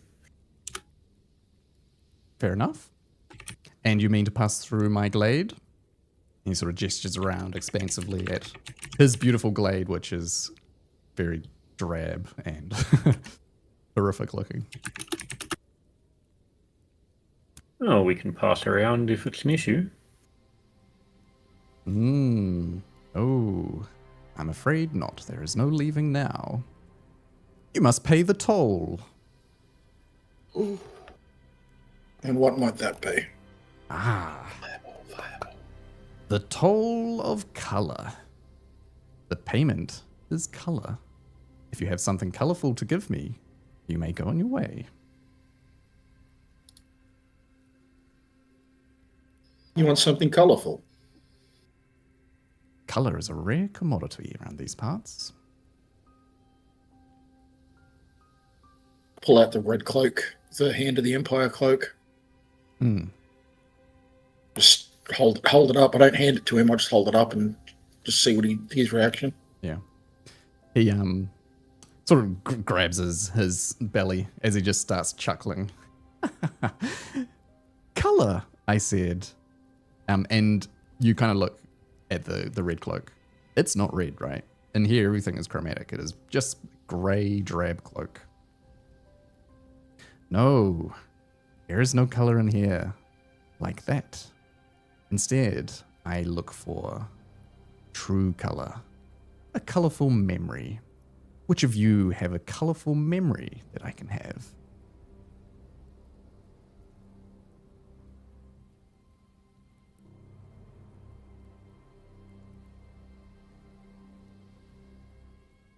Right now, it's monochromatic, right? Similar, but is it brighter or is it darker than what we came through in the forest?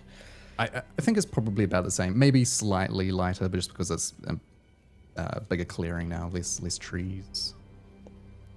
And then my other question was, when we were in the darkness fighting the shadows, when I cast light, did it light stuff up and color was visible, or was it still just brighter monochromatic?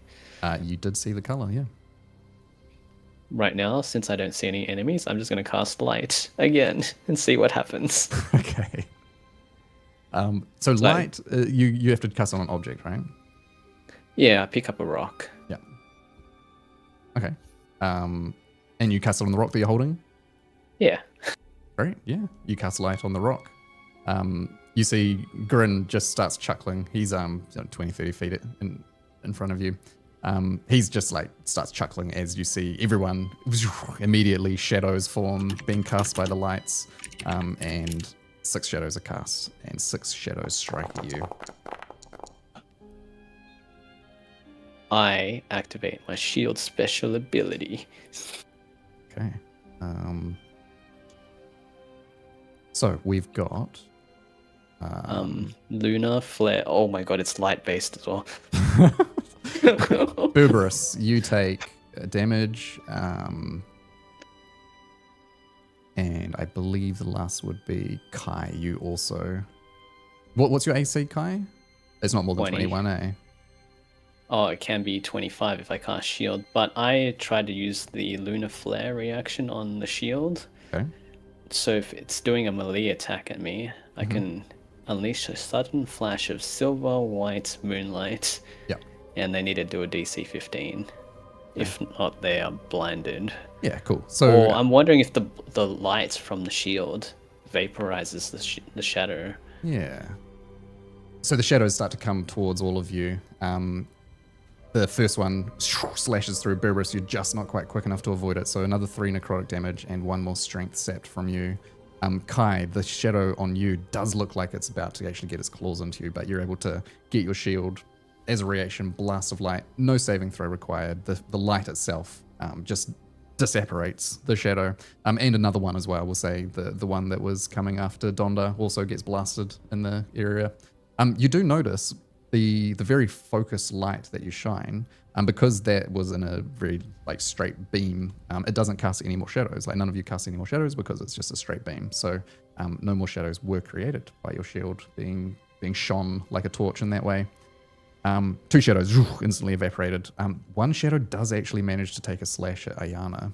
You hear the little girl squeal in pain as she takes 3 damage and loses a strength as well. Has it been an hour since the last time? Yes.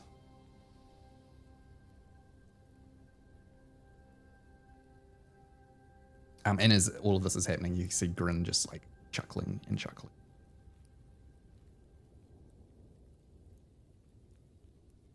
What do we do now, guys? The shadows are coming back in. I would like to cast Banishment on the little man.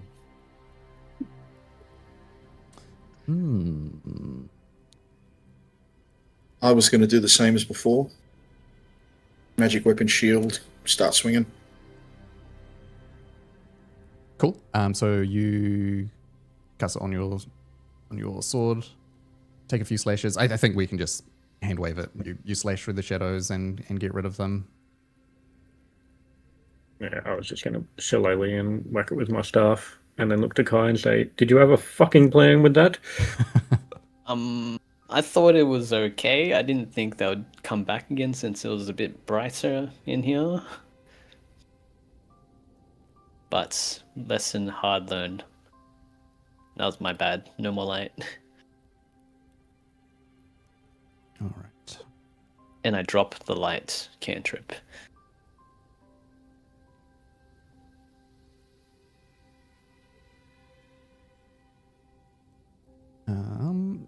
Just reminding myself on banishment. If the target is 1, 2, 3, 4 Fey Fiend, random plane DM's choice. Yep. Oh, did they change the rules? It used to be that if they are native to the current plane that you're on, let's see. What does 2024 say?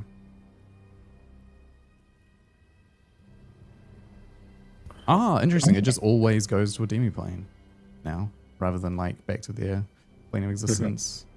Yeah, I wonder why they would change that. Yeah. Transported to a harmless demiplane, yeah. Yeah. Probably because it was just like an eye wind spell against anything like that. Yep.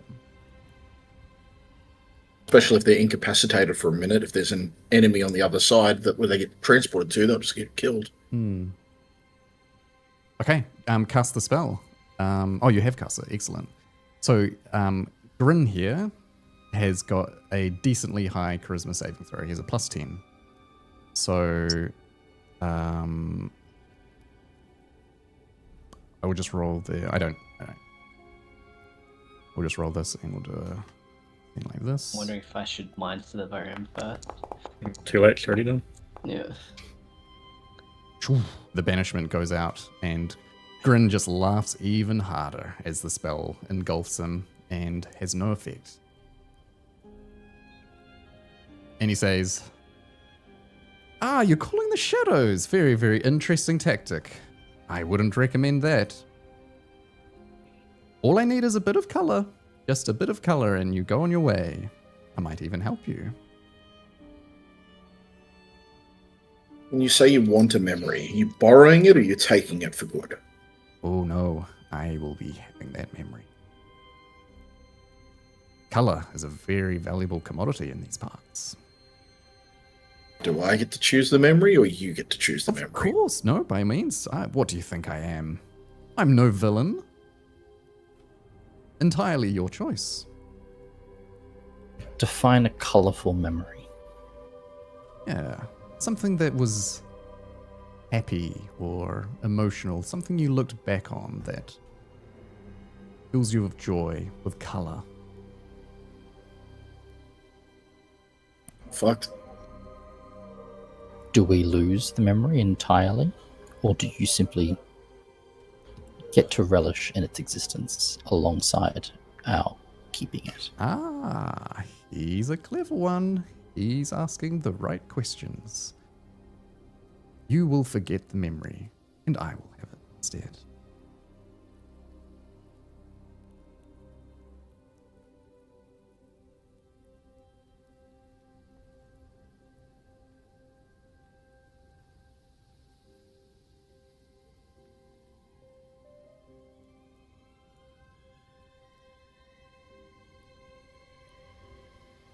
Well, do you guys want to give up something you like? Because I got nothing. I don't You have know. no happy memories. What happy memory have I got? Yeah, I got food today. That's a happy memory, I suppose. Are you not happy about the hobgoblins? All the ears. Just doing my job.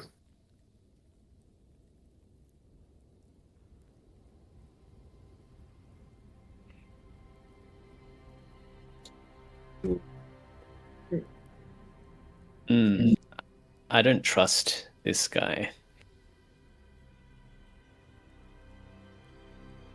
Would you like to roll a insight check? Yeah, sure. Why not? How many Don't people does one memory cover? Sorry, can you repeat the question? I didn't hear. How many people does one memory cover?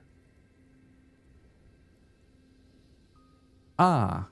Oh, so I gotcha. Sorry, I was Alex Riv here was being confused by what you were saying.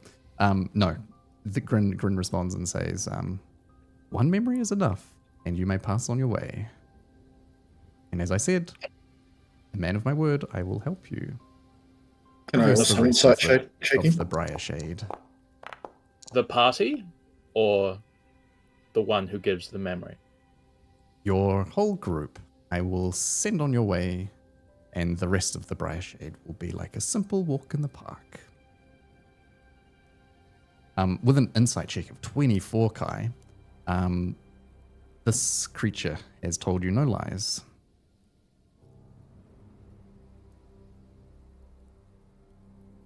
All right.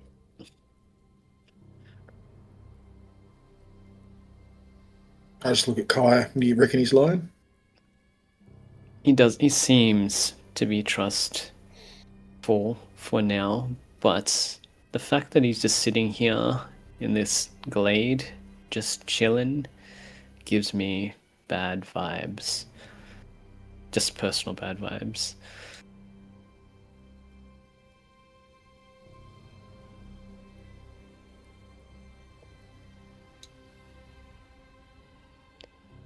I kneel down to Ayana. How are you doing?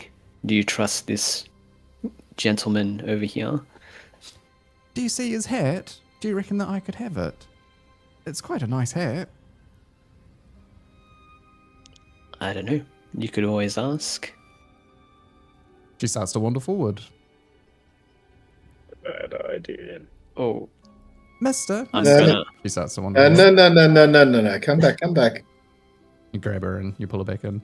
The creature, like his eyes sort of like went to her and unexpectedly, but as you pull her back in, he just shrugs and looks back at the rest of you.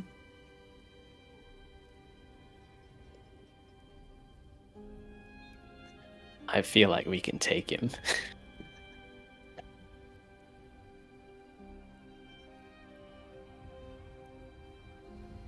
It's the problem with D&D characters is nobody has a happy backstory. Oh my god.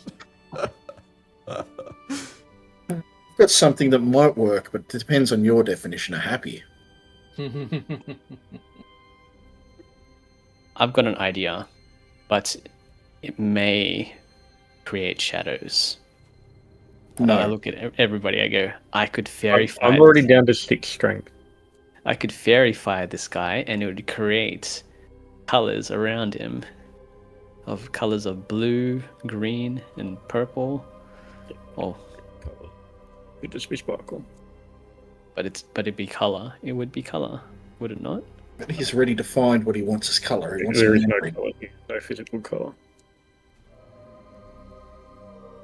I wave the red cloak in front of Kai and go, "Where's the colour gone?" Yeah, I see what you mean. It's kind of grey, dark grey, black. But fairy fire's magical color. Anyways, I look at Grim and go, "If I tell you whether this memory will be work before you take it, will that be acceptable?" I will tell you after I take the memory if it was satisfactory. You can describe it to me, and I may suggest if I like the sound of it or not. But we will not truly know until I take it my own. Actually, I've got a memory that I could give. It's a pretty funny memory. It's like right at the beginning when we got off the ship, and I turned into that dog, and I shat in the bed of our druid friend. That was pretty funny. And ate his food as well. But I don't say that out loud. I'm gonna walk up. We get to choose our memory, You're right? just gonna Yeah. offer him that memory. Yeah. I'm gonna offer him that memory. I'm gonna ask Grim, how do we offer the memory? Come forward. If you do any funny stuff, I will attack you. I'm a man of my words. No funny stuff. All right, I turn around and I look at everybody. If he messes me up, end him, okay? If he breaks his word, there'll be colour, all right. All right, I cautiously walk up to Grim. He slowly starts to reach his hands out to place them on either side of your head. Do you recoil? No, I am dumb and I am Fingers, headstrong. Feel the fingers sort of like place against the sides of your head, like one of his long pinky goes down to your like reaches all the way down to your neck. You're like cold and clammy. Ugh. He's got quite long claws, and then you feel the points dig in a few places. But he's not pressing too tightly. It's not painful. Just a bit uncomfortable. Up close, you can see like very grey, pallid, wrinkled skin, sharp teeth, of a smile which appears to be perpetually plastered across his face. He just simply says, "Think the memory, focus on it." So which memory do you focus on? I close my eyes and I focus on the memory of me becoming wild shaping into that happy little fun dog. And doing the number 2 in the bed and making a ton of mischief, and I thought it was really funny and happy. And how did people react? Do you remember how people reacted to it? I thought it was funny, but everyone else had a laugh. Yeah. Except for the recipient. Yeah. So there's like you see this visual in your mind, Neros looking quite distraught and grumpy about it while the rest of the party is just chuckling away. I think Valoran is just sort of like struggling to hold back a smile. Gemma off to the side, she's giggling. Liliana's there as well. She was, I think, probably just washing some dishes by the fireside. It's quite a delightful memory that you have. And as you start to focus on it, you see Grin's eyes sort of alight a bit, and his smile somehow grows even wider than it already is. Takes a big, deep breath with his nose, just a full inhale. You see his chest expand, and the rest of you see the sort of wispy, white, foggy sort of smoke start to just leave from Kai's face, like pulling out of his whole face and just clouding its way over, and inhales directly into Grin's nose. He tilts his head back.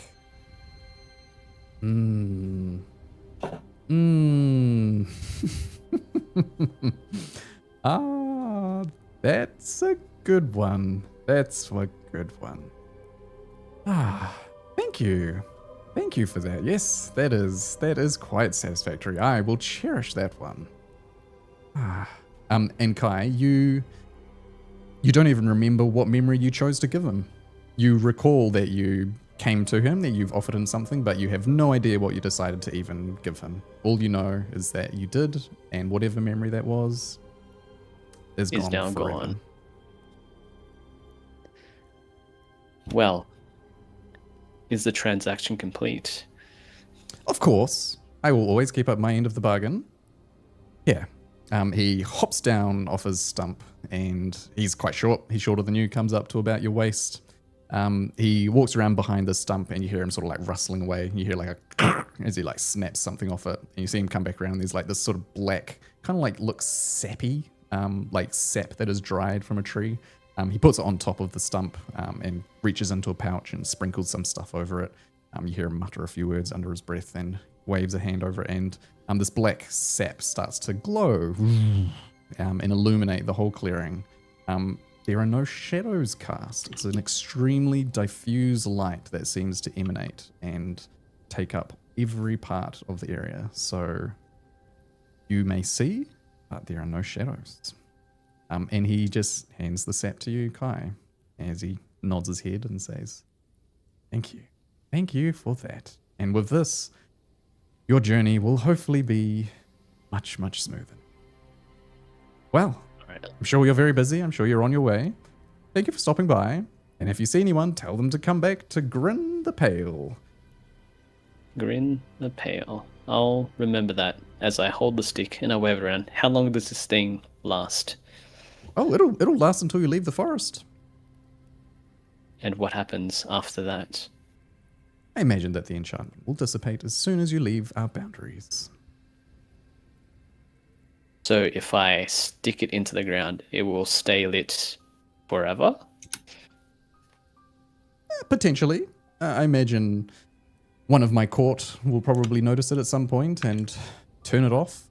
We don't like to just give these out to anyone. But yes, in theory, if you were to bury it, it would stay there. This is what is known as a briar light. Right. I hand this to Dondar so that he can have a once-over to see what this thing does or how it works. Am I able to see how it works enough to reproduce it? Ooh, yeah, roll an Arcana check.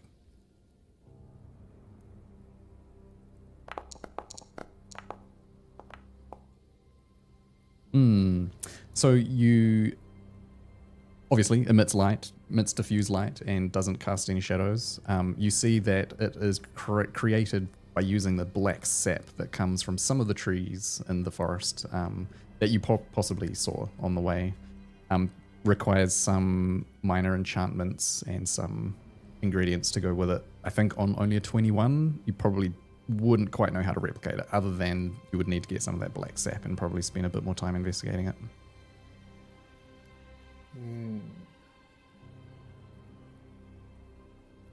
Oh, that's a start.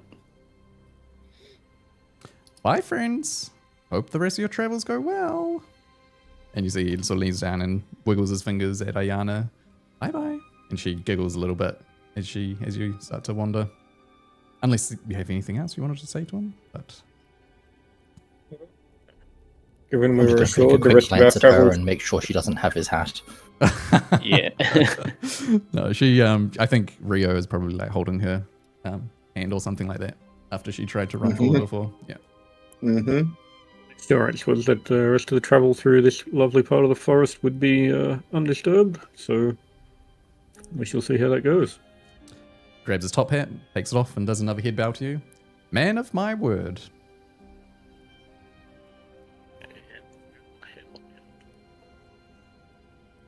Sorry, what did you say? We'll head on out. All right. And you pass on through the clearing, and you carry on traveling. The third stretch of the journey requires no survival check, as you have a light, and you can very, very clearly see the surrounding woods now. You can avoid the brambles, you can see the tricky bits of terrain, and you can pick up the pace and go much quicker. No shadows will ever be cast because the diffuse light is expansive enough that you would be well within the radius. Do I see any sap along the way?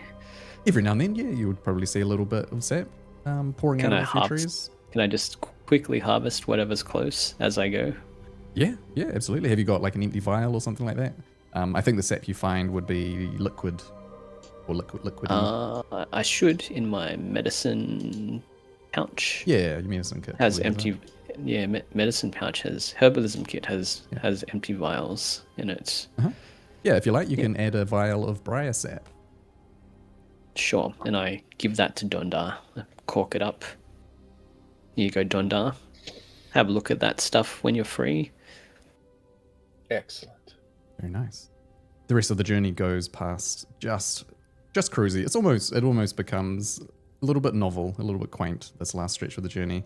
You're now used to the woods. What appeared to be unnerving and scary before now is almost just kind of interesting and almost a little bit comforting now that you've got this sort of warm, cool blanket of light surrounding you.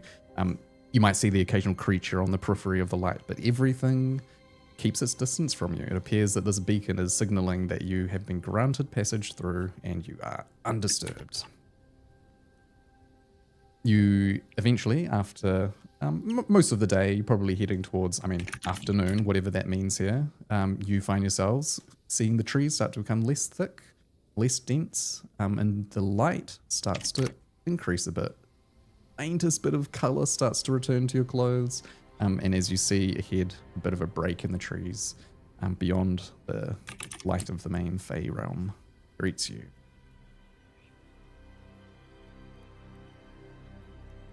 Do we carry on out into the light, or is there anything else you wanted to do here?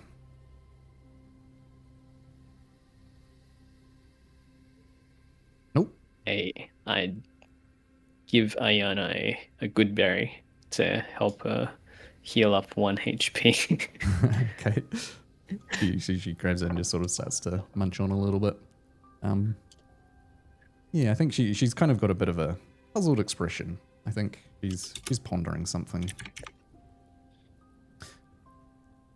Right.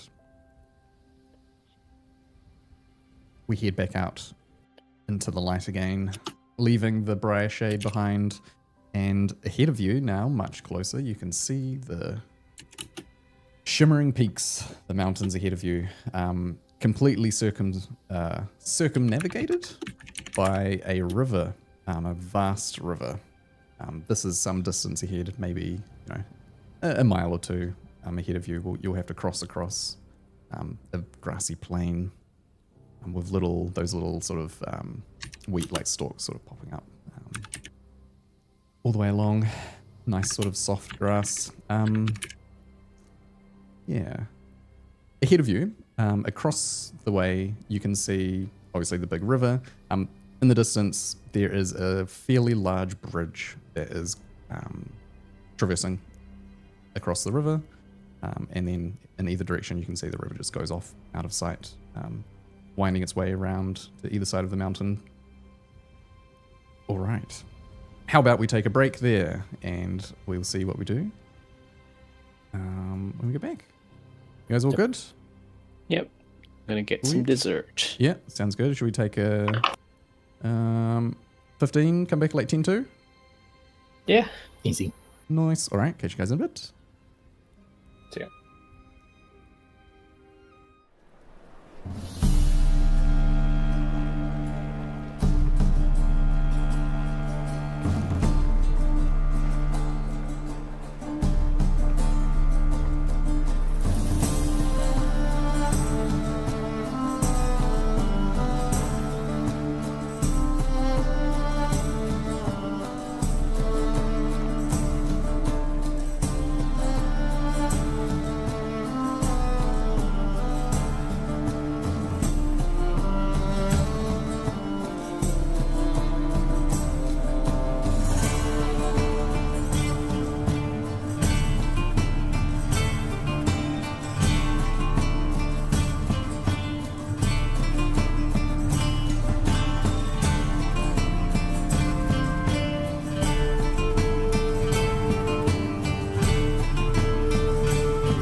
We're all laid idle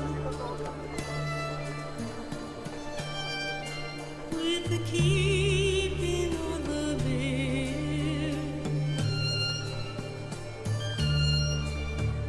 The lad will lay work and the lass will learn.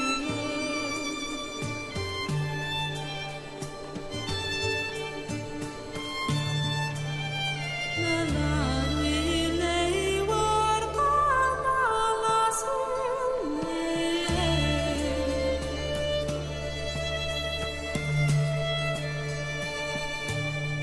The lies are long in Barbad, bonny and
All right, cool. Stream is back on. Yeah. So we've just left the Briar Shade. You're out on a grassy plain, looking ahead of you, the vast expanse of the shimmering peaks, mountains that are white and snowy on the tops, piercing the sky. You can see it being circled by a large river, and you know that your goal is across to the peak somewhere, as that is what Ayana had said your destination was. You do see off in the distance there's a fairly large stone bridge, a few miles away down the river. Yeah, and that's about where we find ourselves. So, how would you like to proceed?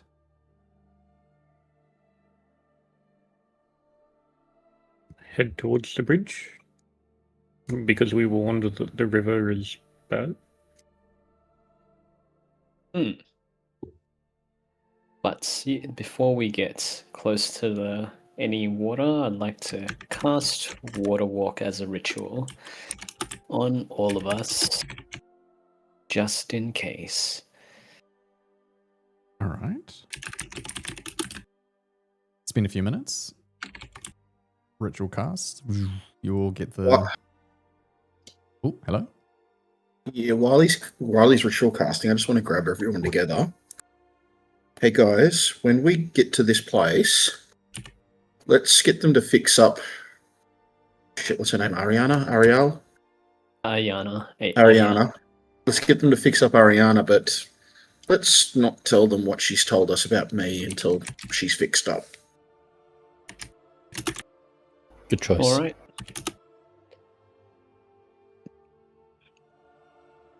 Yeah, I still don't know if it's true or not, but yeah, I don't want to say too much. Well, while we're having a chat as I'm thinking, remind me what I just did a deal with that shady grim guy. What did I offer? Oh, nothing important. Okay. Did you actually say out loud, do you think? Yeah, I did when I was talking to them, because we were he was on that stump thing, and we were a couple of meters back as we were entering his glade, I suppose. Yeah. I didn't think we were right up to him. I wanted to have some at least 30 feet away from him. Yeah, cool. Do you think if we tell Kai the memory, he'll be able to hear it? I don't think I can hear a memory. So I offered a memory, hey? Okay. But it's a shame. I don't remember. Yeah, if we told you what the memory was, would you be able to hear it? Tell him. I don't understand. Kai has kind of got low intelligence. And yet pulls off these miraculous saving throws. What do you mean? I have high wisdom, but low intelligence. I may be wise, but not very bright. A bear of very little brain. I'll take that as a compliment.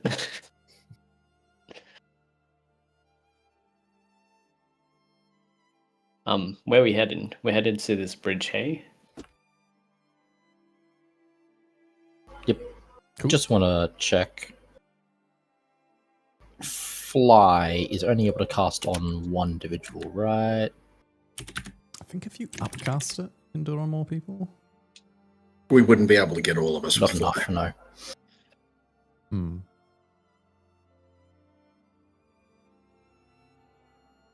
All right. Cool. So we wandering. Alrighty. You get closer to the bridge. Very nicely made, solid looking structure. It doesn't look super old and worn out, but it also doesn't look super new. Also just very simple. Very simple construction. No ostentatious embellishments or anything like that.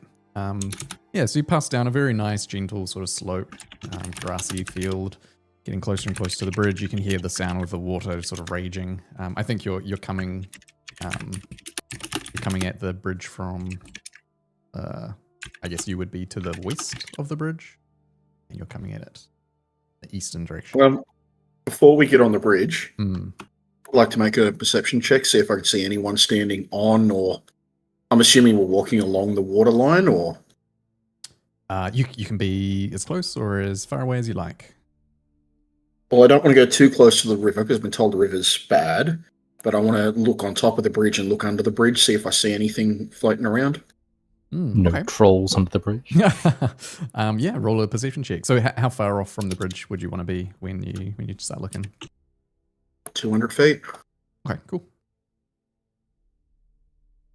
I swear, if we come across another person and there's going to be like another bridge toll keeper, that's gonna give me the shits. We're in the fucking Feywild, and there is a bridge over a river. If there is not a troll, I'm going to be disappointed. Okay, 15. So you don't see anything underneath the bridge. You don't see anything weird clinging to like the undersides. The water itself just appears to be standard sort of roaring river. It's, maybe 100 feet wide, bit wider in some places, a bit narrow in other places. Some rapids here and there, some more shallowy areas here and there. Yeah, it doesn't look particularly weird though, or out of the ordinary. I don't think you can quite see from this angle that you're approaching anything on top of the bridge. You'd have to sort of come around more facing it directly if you wanted to see if there was anything on top of the bridge itself. Very well. Okay. Yeah, I'm not trying to metagame, but I do have a passive of 20, just FYI. But yeah, whatever you want to do, Riv. Yeah, no, that's good. So yeah, I think the line of sight would just be blocked at the moment. The bridge itself has sort of like quite tall walls on either side of it. If only there was some sort of flying creature I do. that I was looking through. I'm not gonna look. I'm gonna snap my finger and I'm gonna close my eyes and summon my bat. Fly and echolocate his way around the bridge. See if he can ping anything. Yeah. Sorry, Val. We meaning you already had your owl out and we're looking? My owl's pretty much always up and around in some description. Okay. Yeah. Would you like to have had the owl sort of do a flyby over the bridge to have a look? Yeah, just general long loop scouting. Yeah, cool. Yeah, sorry. I should I'll remember that. Kai, just, I guess seeing that Berberus was already seeing the owl out, would you still send your bat as well? Yeah, I like because it would be seeing my first time seeing what a bat sees. So it would be like a different version of vision because it'd be like echoes bouncing off solids. Yeah, cool. So the owl flies out ahead, and the bat sort of comes up to join it too. I think what happens, so from this angle now, up above the bridge, you do see a large black cloaked figure right in the very center of the bridge, just stationary, just appearing to be sitting there. It has like a table in front of it, and as the owl and the bat sort of go to circle over, it passes over top of the river, and immediately, as they just pass above the water, the water itself sort of erupts. These big tendrils just reach up and smash into the owl and the bat. Do they have? They've got health, right? They got 1 HP. Okay. Yeah. Can you roll strength saving throws for them? I need to read my spell. This is when I need to know stuff. Just roll a d20, and it's probably like Telepathic. Challenge rating of 0. I don't know if it counts or not, Riv. That for you. Let's have a look. It doesn't give you the details. Basically, it doesn't protect No opportunity. attack. Yeah, no, all good. This I'll is roll a strength saving save. throw. Yep. Strength saving throw. How do I... My bat has like a -4 to strength. Yeah, just roll So a it's d20. familiar. They're basically critters. So the two big tendrils blast out of the water. Each of them grapple each familiar and immediately drag them down into the water. You lose contact with the familiars. Well, that Dismiss. sucked. Dismiss the Yeah. familiar. Yeah, I dismiss it too. I click my finger to dismiss it. Definitely not using that water walking. I know, right? Just saw... Okay, Ooh. Who'd we lose? Mouse, maybe? Mouse. Mouse. We lost the mouse. Looks like he's coming back. All right. But you have seen, but before the familiars were taken by the watery tendrils, you did see this large black cloaked figure on the middle of the bridge. I'll pull out my pipe and resummon the owl. Yeah. And the burn the Look, I'm spell back. and just keep him this side of the river.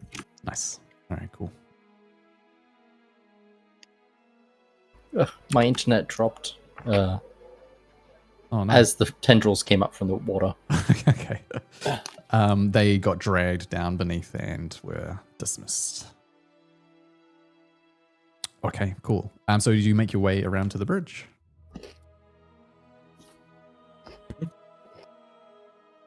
Do we see any other way to Just cross? upon seeing the black cloaked figure on the bridge, Vervis lets out about another audible groan.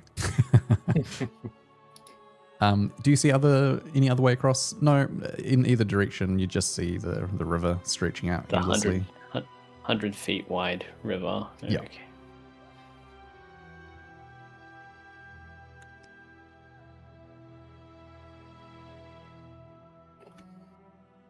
Okay, I assume bridge. Bridge. Ayana, stay away from the river, the water. Yeah. All right, all right. Did you see the fingers? They looked fun, didn't they? Yeah, fun but dangerous. Dangerous, not fun, sweetie. Ah, you say so. Anyway, are we going to go and see? Are we going to go and see the Annihilator? Uncle I Grumble. question it. Who's the Annihilator? What's that? Who's Uncle Grumble? Uncle Grumble, you haven't met Uncle Grumble. Come on, quick, he's over here. And she starts like trying to tug you in the direction of the bridge. Hold on. Why don't you tell me about him first? He's Uncle Grumble. That's just who he is. He lives on the bridge. Oh, he's delightful. What does he do? Oh, you know, he likes to play games. He likes to destroy the souls of those who are folly enough to pass through his domain. That's it, really. It'll be quite fun. And I point to the guy in black. Sounds like a normal Tuesday. That's Uncle Grumble. Yeah, let's go and see him. God. She's like insistently tugging. Sounds like fun.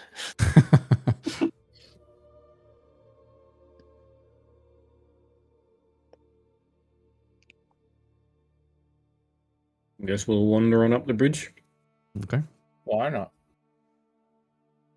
As you get closer to the center, you see the figure getting closer and closer. Ayana at this point is just sort of like hopping on, you know, still holding your hand, but just sort of hopping in places. She's getting thrilled with excitement.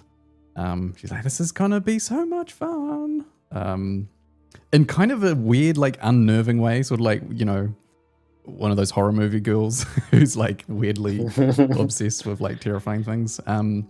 You get closer and closer. The figure is massive, like easily 15 feet tall, maybe 20 feet tall, massively wide as well, completely shrouded in a black cloak, hood up so deep that you can't see the face within, if there even is a face.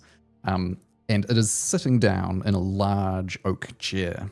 The table in front of it is a little bit too small for them, so it looks slightly comical. And as you approach, the figure sort of just shuffles in place as it acknowledges your presence.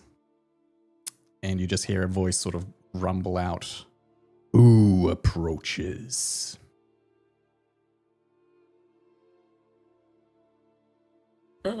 Travelers on the way to the mountains.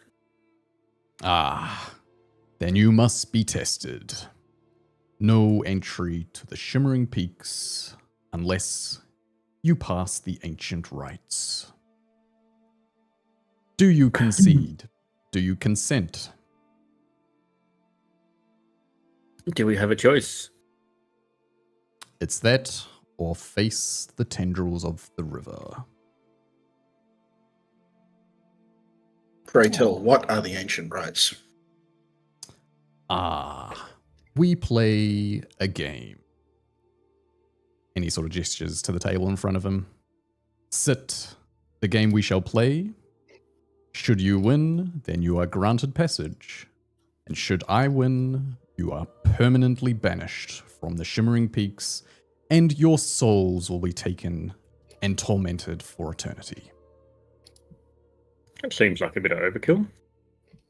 Just a touch. Those are the Can't- ancient rites. Can you explain the rules of the game before Of we course, it would hardly be fair. He waves his hands across the table, and you see a game board appear. It appears to be checkered. There are a bunch of small pieces, each one sort of aligned at either end of the board. A few different types of pieces. And he sort of just gestures to it. And you recognize it. You've probably seen this game played in a few places, particularly people who are probably more civilized. Maybe not you, Rio, but definitely Donda. I think you would have seen it back at the academy. Yeah, it seems familiar. It's for the you know what? You're going to show us This a game is board. what you see. Hopefully, I've set this up right. So it happens that Dondar is a chess grandmaster.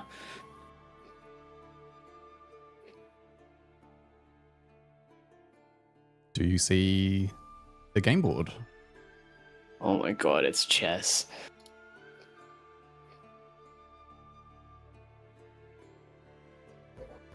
Will you consent to the ancient rites?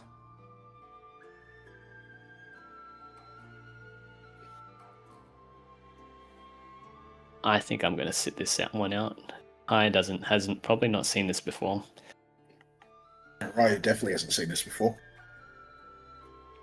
Ah, you misunderstand. If you wish to pass, you must participate. Each of you may select one piece on the board.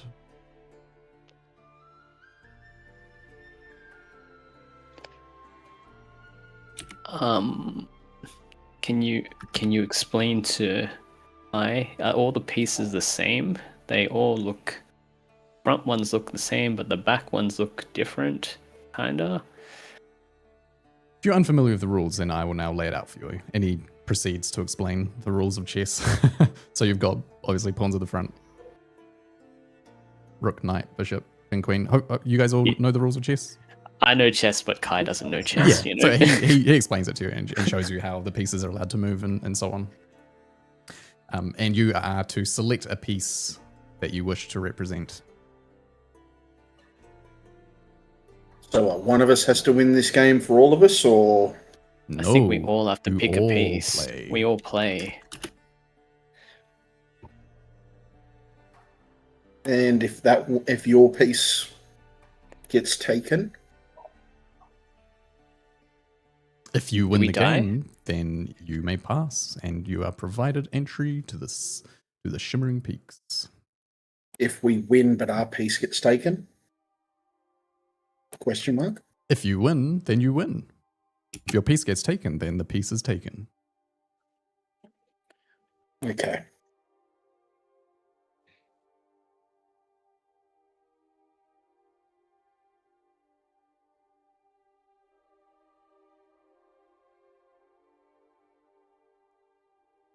Step up and select your piece. Oh god, Sorry, okay. I tried to select a piece. I don't know this game. The pieces are all. Can you press Control Z? Yeah, there we go. Oh, Jesus. Okay, I might do this. I tried to select a piece. Yeah. Just tell me, I guess, which piece you want to be, and I will. I will slowly- take right bishop. All Right, right. bishop, hey. I'm gonna take Biggie the thing. left knight. I'll take the right Okay. knight because I was going to take the left knight. There we go. Fixed my OCD. All right, cool. So Berberus, you were left bishop, did you say? Right bishop. Right bishop. You step forward, Berberus, and you touch the piece that you wish to represent, and immediately you shrink. You see, everyone sees Berberus disappear. As Berberus himself, you find yourself standing in the middle of the chessboard, in your square. Ah, fuck. But in a tiny little squeaky voice. Who was next? I I step. believe Kai made the second claim. Yeah, I guess I step forward. I see what Berberus did, and I touch the left knight. I place my hand on the left knight. You shrink down. Look at me! Wait, I don't look like a knight. I just look like me. Yeah, it is just you. All I right. look at the guy before I take the right knight and go, she's not playing. The head sort of looks in her direction and he nods, and you just hear the voice.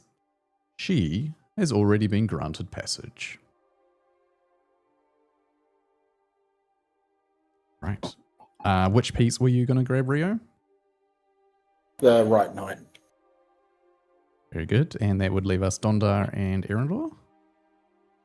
And for Left King's Rook. bishop. Left rook for Dondar. And did you say King's Bishop, Erendor? No, I said King's Rook, Close enough. which is not the one selected. Oh, The sorry. one on the right. Is King's Rook on the one on the right? Yeah. Sorry. Look at this guy as we're playing chess Saturday night. All right.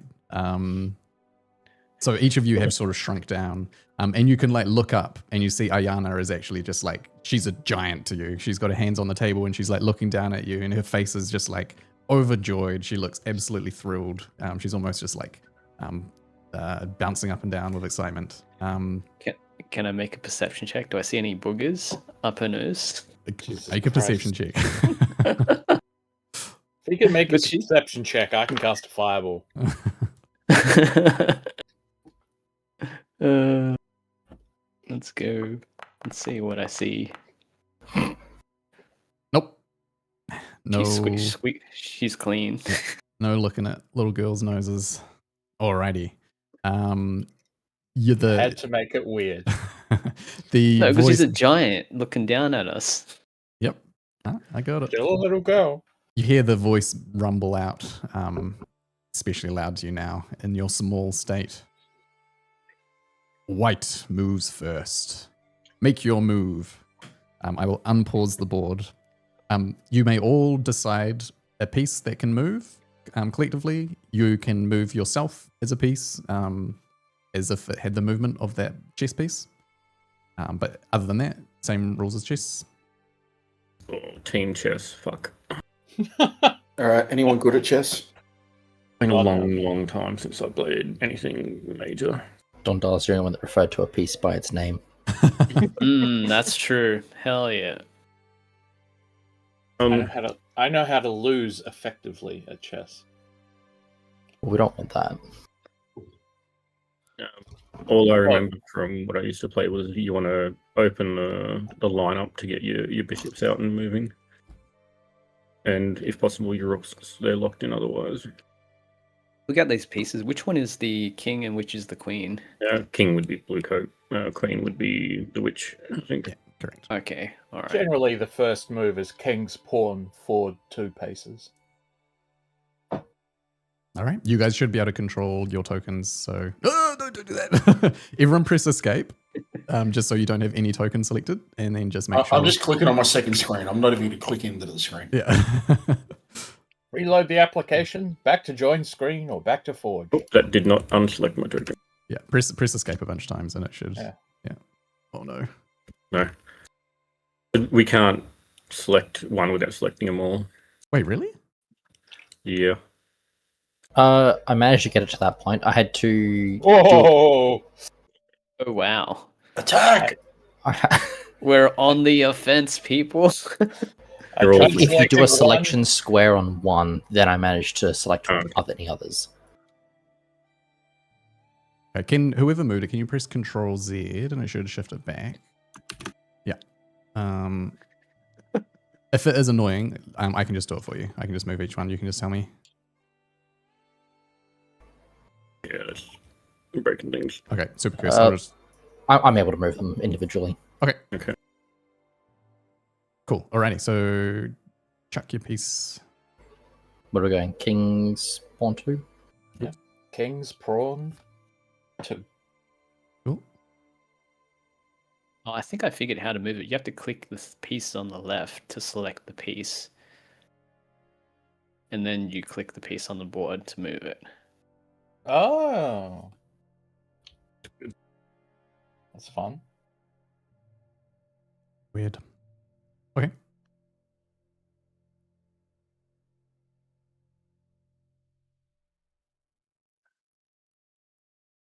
Trying to remember what very little I remember of chess.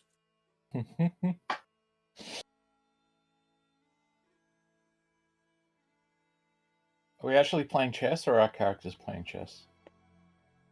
We're Kind of playing a bit of chess. both, right? Yes.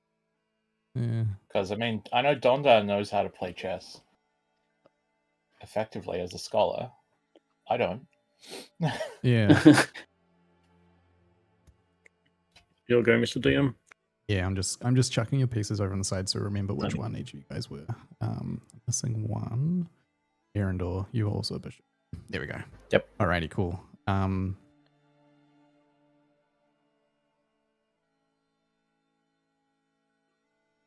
Cool. You see this pawn here turns towards you, and it's going to throw a javelin directly ahead and destroy that pawn. Wait, what? All right, Wait, so we're not this- using chess wait, rules. This is not Holy chess. shit! Fireball! Fireball! In seeing that, you uncover. I'll post this in the Discord, in the notes. This is what a pawn can do. Okay, we're not playing regular chess, so It's your turn. fireball, baby. Probably should have asked what our pieces do. Wait, he told us what our pieces do, right? We said it was chess. Yeah, you explain the rules of chess. It means What he is would it? explain the rules of the Yeah, pieces. Of a bishop, seeing as though I've moved my bishop. Yep. Do All I- right. What Okay, move you guys okay, on? Rev. Mhm. Rev, what you did, Yeah. was move your piece forward one and take an enemy piece, not moving diagonally. Yeah, but you notice the pawn grabbed a javelin pawn. and threw it. If you look at the info and the notes that I just posted, you see that the pawns have a D&D action, which is throw a javelin in 3 right. squares.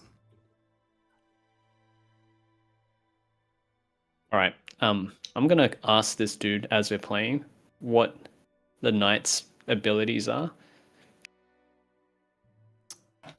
Make a persuasion roll. Persuasion. Okay. Cool. Well, I mean, yeah. Yeah, he just says, well, the knight is a blink dog. And it does what blink dogs do. It blinks.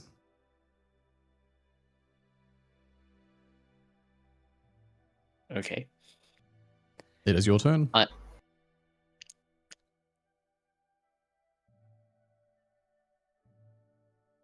you want to have like more exciting music? As opposed to no music. It was just very quiet music, I think. You guys okay with me testing something? Sure. For- Why not? If I'm the wizard, then I do wizard things. Can I throw a fireball in front of him?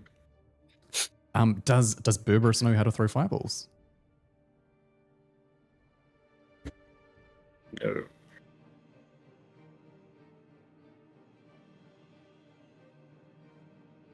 I mean, But I yeah, what you get the feel, it's just Berberus, he's standing on the chessboard. oh. In that case, fuck it. Let me bring up my spell list. Do I have control over my familiar still? I don't think so. So I can't just have a bird come in and just knock the block. No, I don't think so. That's what Berberus would do. Mm. Shit. I put away my character sheet in preparation for being a character sheet, but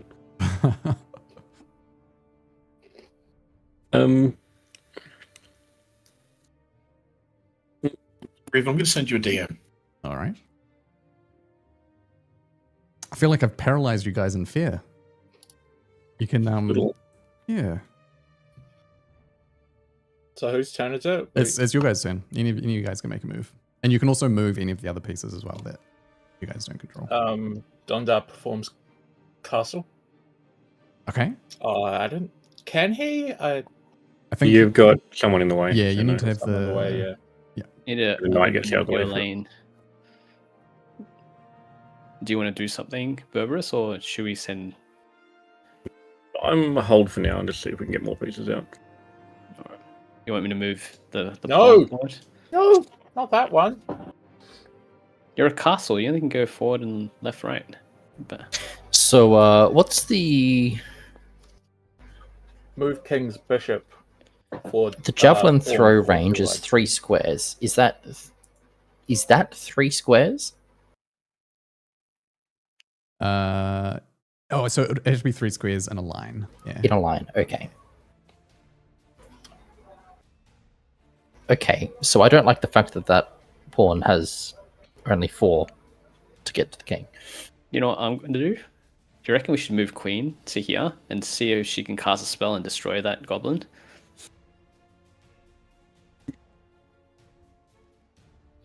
Because Queen she is a witch, though. So, Riv, we're our own characters with our full abilities, or no? Feels like it, yeah. And just to Green. confirm, the aim of this game is to kill the king, It's Wanna to take the king win. down? It's to win chess. Yeah. win chess. Is it our turn? Yeah. It's not Yeah. always to kill the king. It's a blink dog, right? You said I'm. No. We're ourselves. We've got all our own kids. Yeah, but oh wait, I. He What are we just said doing, I'm guys? like- Hey, Donda. Yes, darling. Hang on. Where's measurement? Measurement, circle. You want to throw a fireball right at the back? I mean, I was keen, but you threatened to put banishment on me. That was before. Do it now, damn it. I feel like this is a bad idea. I mean, if you don't, I'm twiddling my bow in my hand. I'll use this instead. You don't have a 30-meter bow. No, I mean, I'll use my bow if you don't throw a fireball. What could the worst be?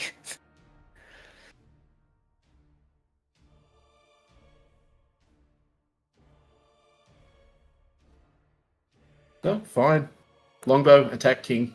Well, I did cast it. No one said anything. You didn't say Oh, you you didn't cast say- it, you just Oh, you did. Sorry, I didn't see it pop in the chat. Sorry. You didn't. Oh, the You need chat you need to announce Donda. Yeah. Go, Donda At- the Rook. At the request of the elf, I have cast a fireball. All right, cool. So towards the Donda, pawn in front of the king. yeah, roll a Arcana check, Donda.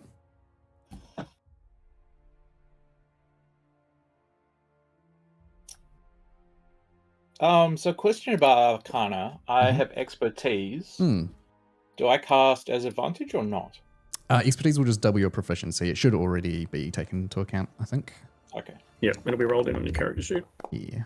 Oh wow. Oh yeah, very good roll. Holy. Cool. So you go to cast your spell. As you go to cast it, you realize that you can only cast it in a line, either a diagonal line or a straight line. And if there is a creature in front of you, it will just collide with the first creature in front of you. Oh, so So- I just killed myself and Well, move. so there's what the And- Arcana check was. So you can make a decision based on that. So fireballs become firebolt. You need to have a clear line. What's a straight line? So I can't. So I can either kill you. Or you shoot it straight into the sky, up in a straight line. I mean, Don't yeah. use any more than we already need to. Is anyone leaning over the chessboard? If I cast it up into the air, straight up, with a 30-meter diameter, Mhm. would it hit the guy? You can try. The 15-foot tall giant who has godlike powers. Yeah, a great idea. Please don't. Just remember, it's small, so it'll be like 30 centimeters. I don't remember the game saying that distance has changed. It can still go 120 feet. I will say on an Arcana check like that as well, which is pretty much perfect. Each square of the board is 20 feet. Oh, okay, that's new. 20, 40, 80. Okay. Lucky I have Spell Sniper.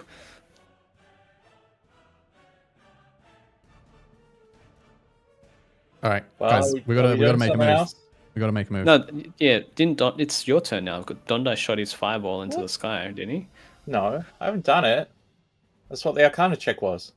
Oh, so we gotta do something. My vote is King's Bishop, Pawn, Forward 2. King's Bishop's already out. King's Bishop's Pawn, so this one. Huh? Yep. Oh, Forward 2. Yep. All right, I'll move it for you. but he can attack though, can't he? He can attack with his javelin at the other. You thing. can move as a chess piece, or you can use your D&D action. I seem to remember at the beginning of this saying, I am not good at chess. I know how to effectively lose. Can we have this goblin attack the other goblin with his spear throw? Or is it disadvantage? Because if the square is 20 feet, Disadvantage, it's just the action. No, so you can either move as a chess piece, or you can use the D&D action. Because he's moved, that's his turn. no, but your chess piece moved 2 spaces forward and attacked as well. He attacked on the next turn, not on the same turn. He attacked after Berberis had come out. Right. Okay, I see. So you move. Okay. Blink Dog moves forward.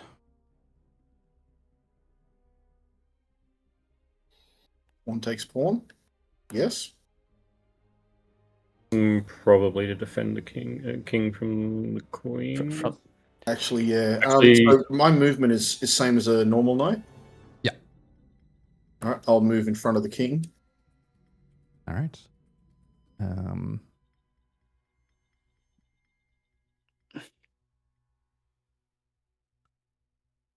The Blink Dog here will blink forward and take a bite on Berberis. And Berberis is eaten. So I will paste the stats of the Blink Dog.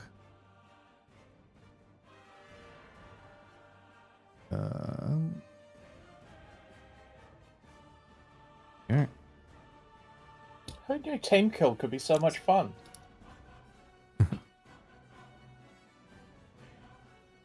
Wait, I thought it could only do one or the other.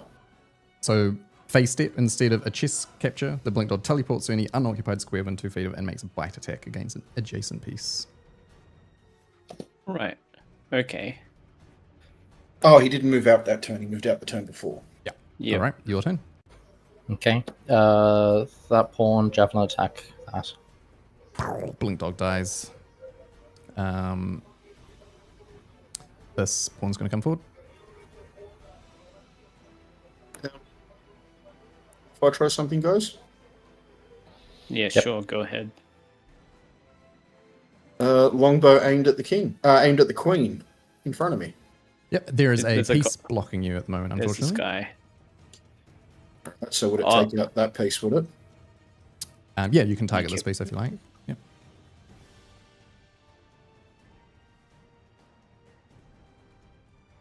Yes, no? What do you guys think? Could try.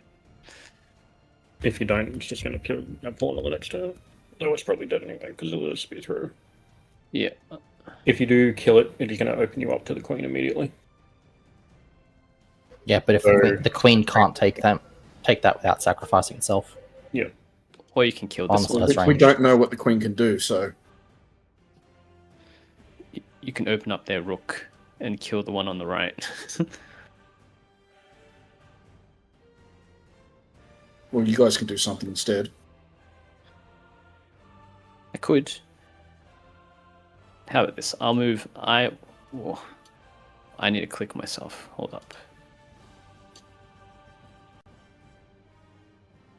It's not letting me move. You're measuring. Make sure you've got your. I've got no. I don't have measure. I've got token and the square. I can't move. I would like to move here, as the blink. Yep. knight. As the knight. Okay. All right.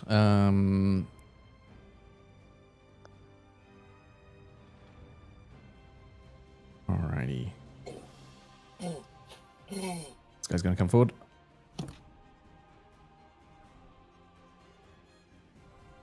Hulk smash.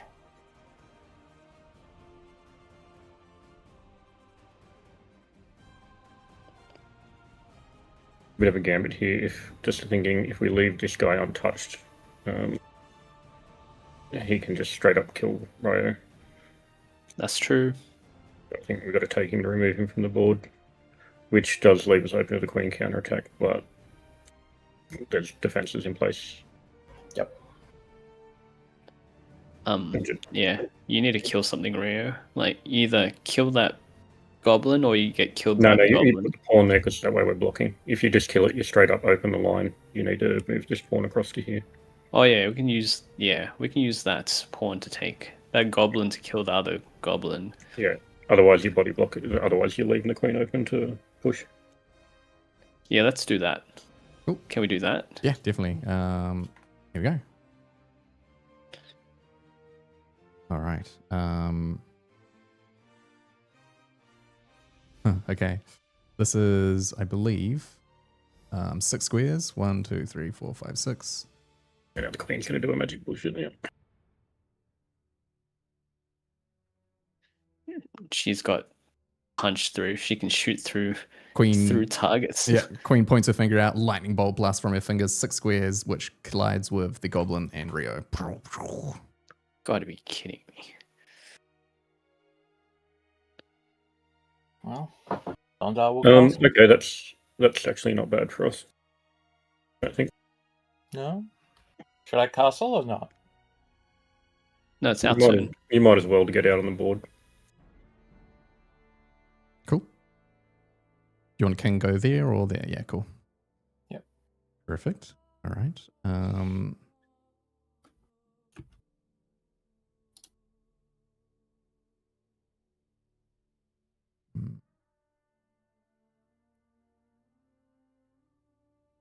Bishop moves there.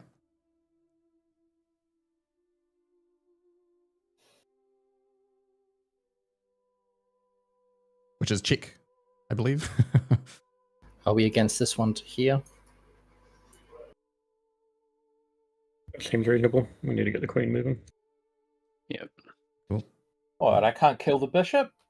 Oh, No, because we're checked. Yeah, Oh, wait. the bishop would uncheck us. How would you mean, kill the bishop? You don't have a direct line. no, we're not in check anymore because we moved the pawn. Good. You said I could fire diagonal, so... Yeah, but the bishop's not in the diagonal. so They're on the I've got right. They're on the I've bottom. got Hang on, but we're ourselves, aren't we? So we should be able to attack anywhere then. No, I think we're still going to follow the rules from what we've seen. I still have a 30-foot fireball, which would clip into the bishop's square, which should kill it. Right? Yeah. You want to try that? I think so. Yep. All right.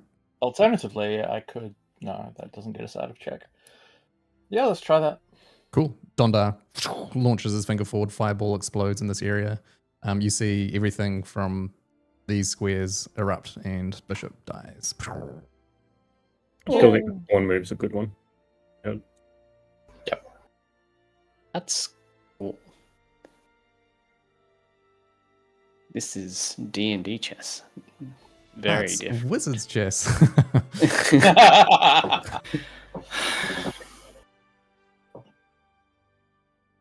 I wonder if we can use all our abilities. So does that mean I can Misty Step anywhere on the board? Misty Step within 30 feet, right? Oh yeah, I forgot. That's only 1.5 squares.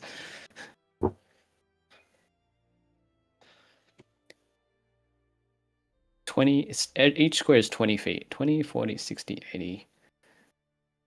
Okay. All right. Okay.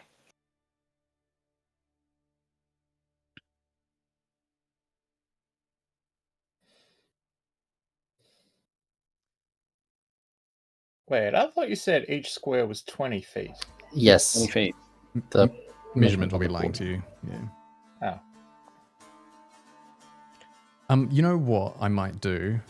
I might do a quick on the fly rules change. I think the pawns being able to go 3 squares is pretty fucking strong.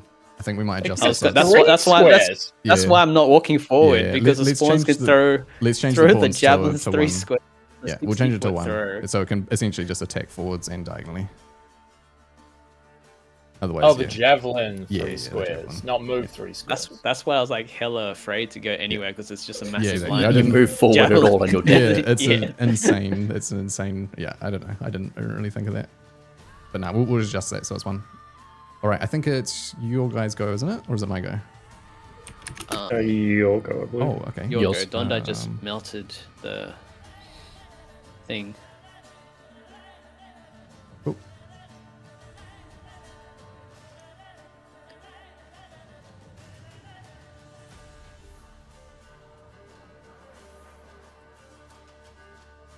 Ooh, okay. Can I? Sorry, we're just discussing strategy. So you can't move and special ability in the same turn, can you? Nah. But by Blink Dog can. Blink Dog, apparently. No, that was 2 turns. Blink Dog's ability Yep. is a teleport and attack. Yep. And I can take. But you're you. Yeah, but I'm me. So if I Blink Dog here and take this pawn, does that put me into kill this pawn? Mhm. Put me into check with the king because I can just guiding bolt the king. Potentially. And that puts That's and- 2 moves, not 1. No, because Blink Dog ability, since I'm the Blink Dog, I can use its ability to go here and kill But the guy. you're you, not the blink dog. But I'm playing as the Blink Dog. Oh no, chess sorry. piece. You know, Rio's right. You are you. You're not a blink dog.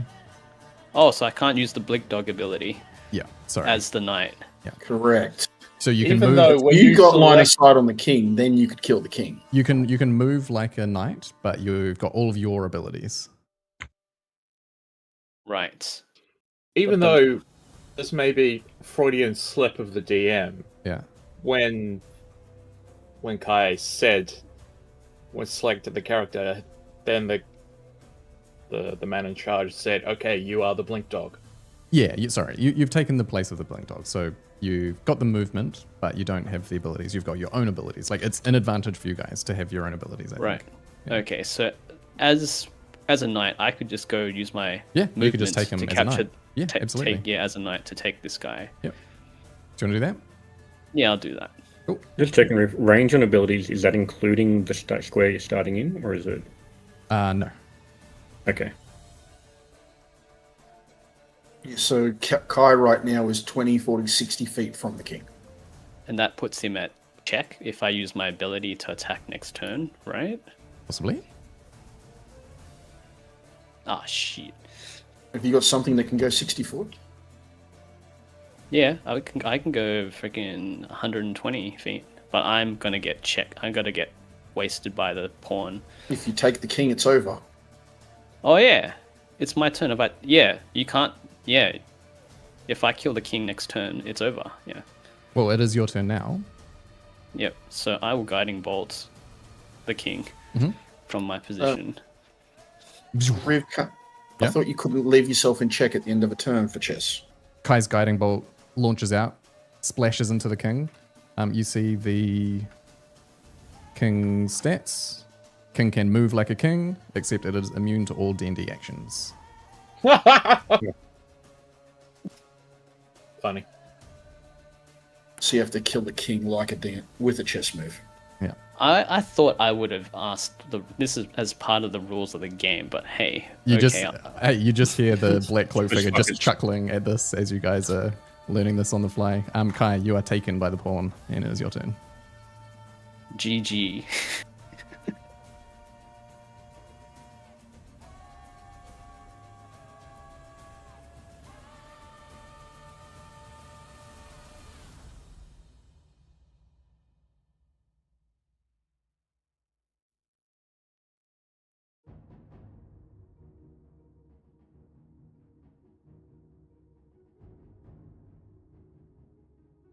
I mean, yeah, that's what I was thinking. Are you guys plotting? Yes. Oh no.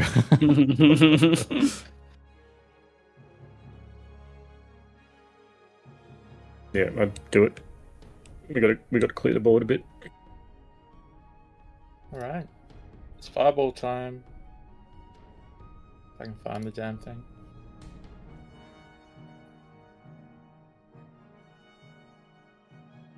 No, the empty square. Oh no, it would hit the first one, wouldn't it? Yeah, it would have the Yeah, first one. it'd hit anyway. Cool. So you're gonna blast Oh, the it's still fireball gonna right hit here? the queen, yeah. Yeah. Very My good. expectation is it'll take out the blink, the queen, and the 2 pawns. Dondar launches Oh, out a second because- fireball. It collides with the first token that it hits, which is this pawn here. There you go. All right, you hear the dark cloak figure. Wait, that's not fair. You're not allowed to do that. What goes around comes around. Alright, Yeah, so where's... I was going to ask, where's Berberus and I, since we are off the field? Are we, like, just sitting on the side of the chessboard? As, like, a little token? Yeah. You're standing over here, just like watching. Like, you know, as you would take a piece, like it would materialize off to the side of the board. Oh boy. Okay. I'm going to do. Oh fuck. Okay, I'll do this.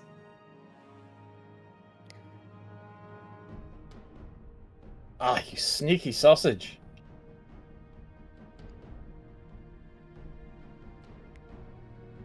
Oh wait, that doesn't mean anything. Yep, just use the queen and use a laser beam. Laser beam that thing. Yeah, you get 2 with that. Oh yeah, that's true! Does the laser beam go through things? Queen laser Yeah, beam on Yeah, the queen on the laser angle, beam please. on that angle.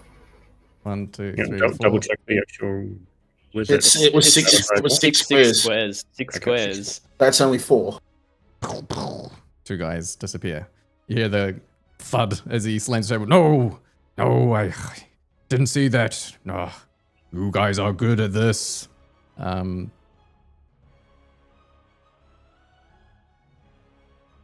see. Fuck, actually, this guy has like fully run out of his goodies. He's gonna do this. I want to go that pawn forward. No, I would do what Donda. I would do what bloody Death Mouse said. That one. No. Kiwi's a rook, remember? Oh, that's true. The king has to move. Kiwi straight to the other end is what I would do. Well, it would be checkmate if you follow what I said, but What did you say? Where did you say? the channel I posted a picture. Yeah. Well, That's what I'm saying. Yeah. Yeah, that's exactly. Your photo. Yes, do your photo. Well, yeah, but you need to move the queen first. Oh, I thought Yes. you were just meant attack with the queen, not move. No, you can't move the queen there because it'll get javelin by the pawn. I mean, the gob. Oh, the gob's gone. Okay. Yeah, the gob's gone. All gone. Yeah, I'm getting confused by the images. Yeah, but we don't know what this thing can do. That's Yeah, a we do. rook. Whatever it does, it can only do it in straight lines. Yeah. Yep. We assume the blink dog attacked in bloody massive angle. A teleport 2 squares to kill. Hmm.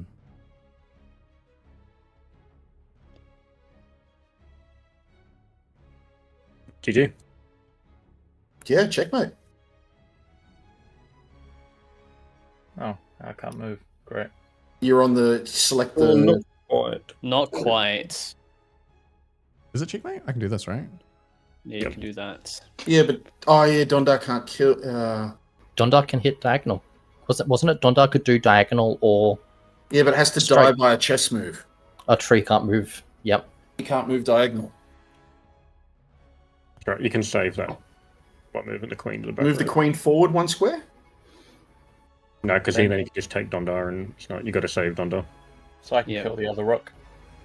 Oh, we need to. Oh, put Actually, yeah, that put the works. queen there. Dondar can move. So If you put the queen there, Queen, there's then the king can't take Dondar. yeah, the queen can't take Dondar. The queen. Oh, but that'll probably take Dondar. Yep. Dondar You queen either- back row. you- Yeah, take the back row. Or Dondar take it now. Yeah, Dondar take it now. Well, if I could move, I would. You can move. It's your turn. I have lost selection of my character. You've got your measure distance selected. You need to select your token button. It's the top left one. Top left. Yeah, there you go. All right, good. Cool. Spawn is going to And turn now around. Dondar dies. Toss a javelin at Dondar.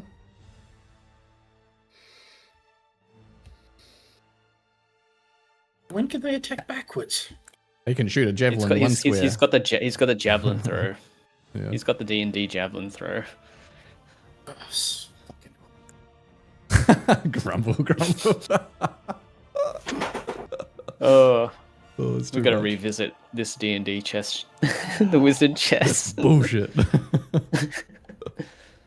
Well, you're good for now. The king can only move within those, 18 hexes? 14 hexes? My suggestion is we free up our back pieces, so we move. Let's Pawn send forward it. Let's send Yeah. a pawn. Free up Forward. Erindor so we can do some multi-hit or something. And get our other If rook you have out. any multi-hit. We'll lose a Just- pawn for this, but it'll be fine. Just you can send it just We'll one. go one. because- Just go one. Yeah, send it.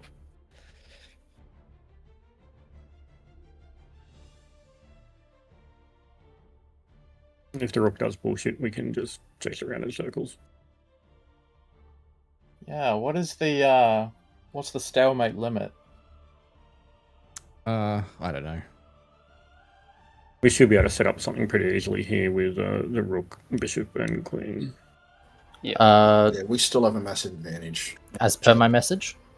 as per your message. Yep. Good We stuff. could also push a pawn to the back and see Yeah, if we that's- can get a queen. Yep, check. Yeah, it's check, yeah.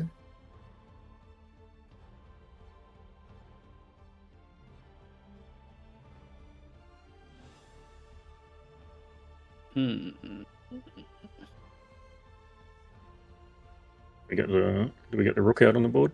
I was going to say, use Erindor to kill a piece. Yeah. He's got a bow. Oh, that's true. There is a pawn. Yes. take- Am I take out able the to pawn. shoot that one? What's the range of your bow? It's like 90 feet, 90 feet or something. No, his is 6180, isn't it? It's a short bow, isn't it? Yeah, short bow. Oh, it reaches if it's 60 feet. Oh, 8320, even better. That's 4 squares. 320. Oh, mine. If I was still there, mine's 150-600 with no disadvantage. Queen's in danger. No, she's not. Laser beam. She can just Yeah, laser beam on her Use the team. queen to take, yeah. Oh fuck, is that 6 squares? Damn, maybe I should reduce the range of that. As your For the next Yeah. chess game. Next time. Six If we squares manage is to- like the next entire time. board. Knock out Ryo from halfway across the board, get fucked. Yeah. Alright. Rook disappears. Alright. You just need to tweak it so her square is included in the 6 squares. Yeah. Or just reduce it to 5 squares.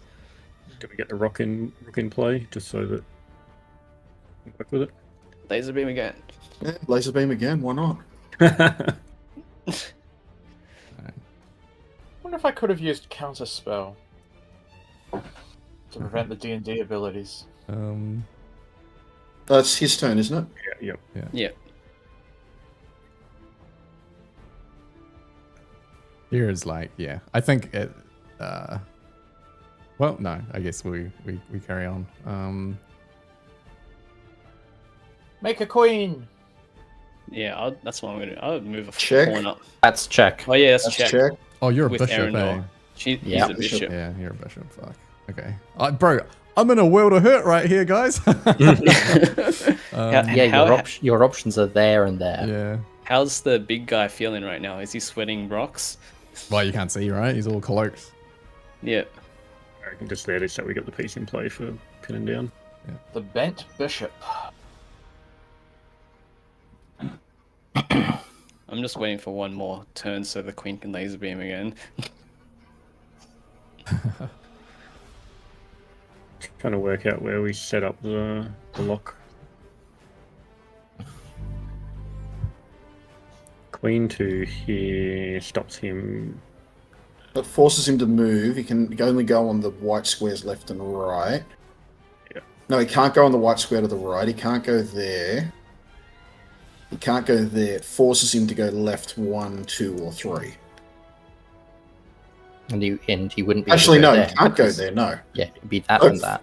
it forces him Who's to those Soul 2 Titan? squares. And then we probably use the rook next turn. Wait, hang on a sec. Where's he put the king's notes? Uh, D&D On square, any actually is direction, immune to immune to one. D&D. Yeah, no, so he doesn't have any bullshit listed there. What happens That's if we actually, put we could bishop to here because he can't Yeah, take the bishop yeah, because yeah, he's in cool. danger from the rook, and that'll start locking him down. yeah, move rook Yeah, do that. Yeah. here. No, not Yeah, the no, no, rook. Move the bishop to there. And that is check. That Let's is check. check. Okay, and I Can't can't take take. it. Can't take. He it. has Can't threaten, can't go here. It's like the only Just move I move. can make. Well, Well, I mean, technically, I attacked now horizontal before, so that was still check.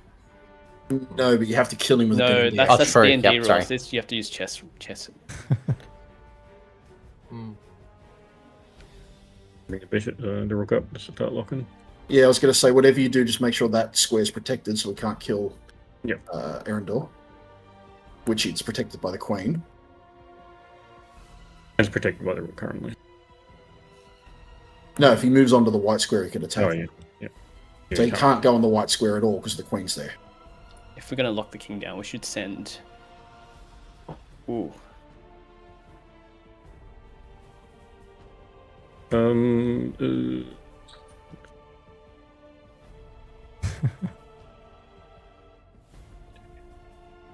Queen to there? How did she get there? Queen can Queen. move anywhere. yeah, queen can go. She can just move up like that. Like Yeah, sorry. You can't take the rook because it's protected by queen. that's What is protected it? by pawn as well. Protected by the pawn, protected by the queen. How about we send the pawn up to here? Actually, hang on. No, That has that's checkmate. That has to be checkmate. queen here Yeah. in the game, doesn't it? Okay, yeah. No. No, that's this, no, checkmate. that's check. That's checkmate. Because that. It's all The, locked in. Yeah. They're all protected. man. I'm That's sorry. checkmate. You see the king Checkmate. kneel and vanishes from the board. And you hear the big guy just slam his fist on the table. No! That wasn't fair. I didn't know you had such powerful magics. Fine. But did I tell you that it was best of 3? And your name is Tim, right? Now, above table, just let's step back from the game for a second. Do you guys want to play Wait. a second time? Because I'm happy for him to do the whole meme of, hey, let's do best of 3, that you guys cheated or whatever. But if you guys didn't enjoy that, we can hand wave it. We can skip if you want. But now that you kind of know all the rules, do you want to take another crack at it? Or you happy? Never seen this game.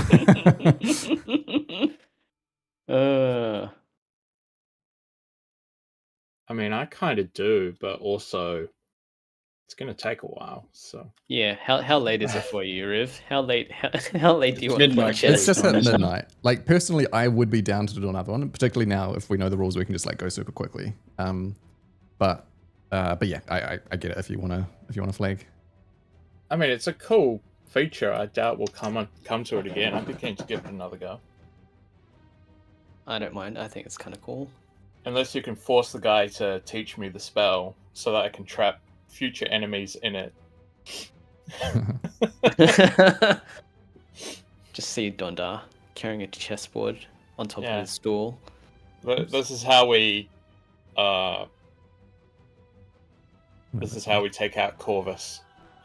Chess. Yeah, true. Who am I missing? I'm missing Rio.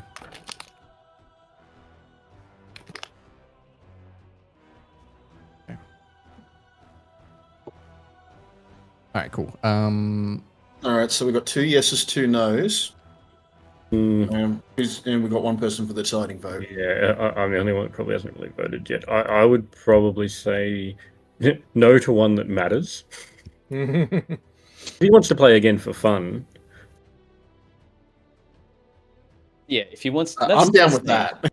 You should uphold the deal. We actually won. But if you want to play for fun, just to entertain yourself, or since you're always alone on this bridge, we may consider playing again.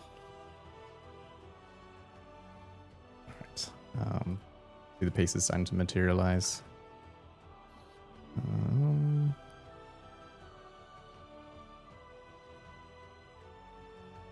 I can't delete that one. Okay, cool. Oh, we've got too many pieces. Do you want to switch pieces, or happy with what we had? Guys, move technically, we Donda. didn't find out what the bishop and the rook do. True. True. Because they got freaking fireball. I will just post them.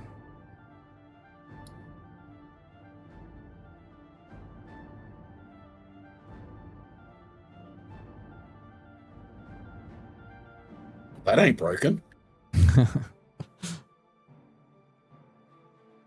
right, cool. You guys go first. I need to check my spells. Hang on. So this guy agreed to this, that it's not going to count? That's what Vale said. Yeah, Otherwise, it's 3 no's. Yeah, we asked to entertain him. Surely Ariano. I just want to play another game. Surely you just want to play another game. You promise to let us pass. Okay, fine. I never get anyone to play with. Maybe Because don't you keep killing them! terms. All right, very well. Your move. Well, Riv, just before we Yeah. start then, Mm-hmm. did you want to tweak any of the other actions before we start? Yeah, let's shift the queen to be 4 squares, I think. Because 6 is like nearly the whole board. I think the pawn's having 1 square ahead. Do we like that? I actually am thinking maybe we change it so the pawns can actually only throw diagonally, but they don't have to move. Because otherwise it feels really hard. Like you can't actually move a piece up because it's just going to instantly die. So maybe we That's make why it. I never moved. Yeah, pawns can throw only diagonally. I think other than that, they're fine. I mean, it's meant to be kind of broken. It should be fast and kind of stupid, to be honest, is the point. Like, it's not going to be a balanced game. I don't know how to 1 find square or 3 squares on the pawns? one square diagonally, I think, as a throw is fair. So pawns are just straight up just normal. Oh, Normal yeah. pawns Normal, they but can they choose can- to not move. Yeah. Yeah, they don't have to move on the angle. They can just throw on the angle. Yeah. Other than that, I think it's fine. All right, cool.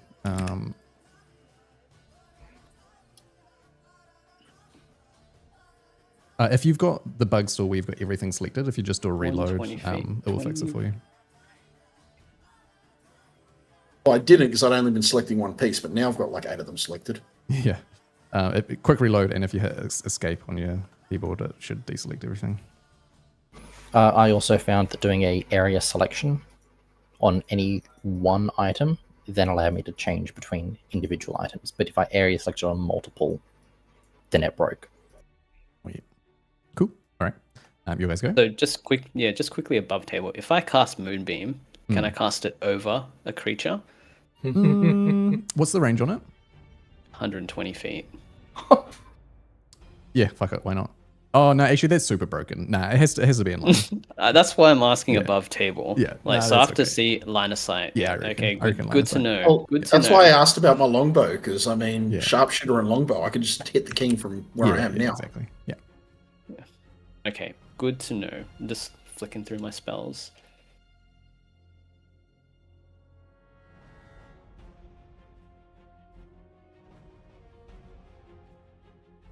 You guys trust me to try something stupid?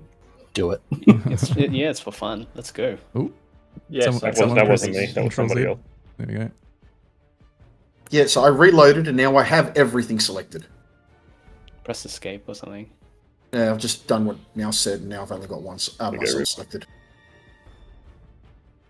Bloody mouse giving good advice. I know, right? It's almost as if I worked on a software support team for 3.5 years. What did the bishop do again? Is that gonna fuck me? That's you, isn't it? You have Yeah. D&D skills, so you can attack him. Yeah, you just attack him. You've got all your D&D stuff, man. Yeah. I just punched the bishop next to me. 20-foot range, so you won't be able to reach him if you punch. When That you just need to use. melee people in the chest, doesn't it? Wow. Do you have any? What, you can't cantrips? run up to the edge of your square? Oh, so you can't melee. I don't can't- think so, because otherwise you guys can just kill in every angle. Which might Well, be... I'll just thorn whip him then. Okay. As a cantrip. That's got 20-foot range. A 30-foot. All right. You hear him go. Oh. Oh fuck! Blink Dog is OP as shit. Kill him or move back. Yeah, Blink Dog will run into you Does the and blink wipe dog you. do that? I thought he had to be right in my face to do That's what he did last turn. He did teleported the over exact two same squares thing. and killed you. Yeah, he He's from that exact teleported position. and bit you, and you died.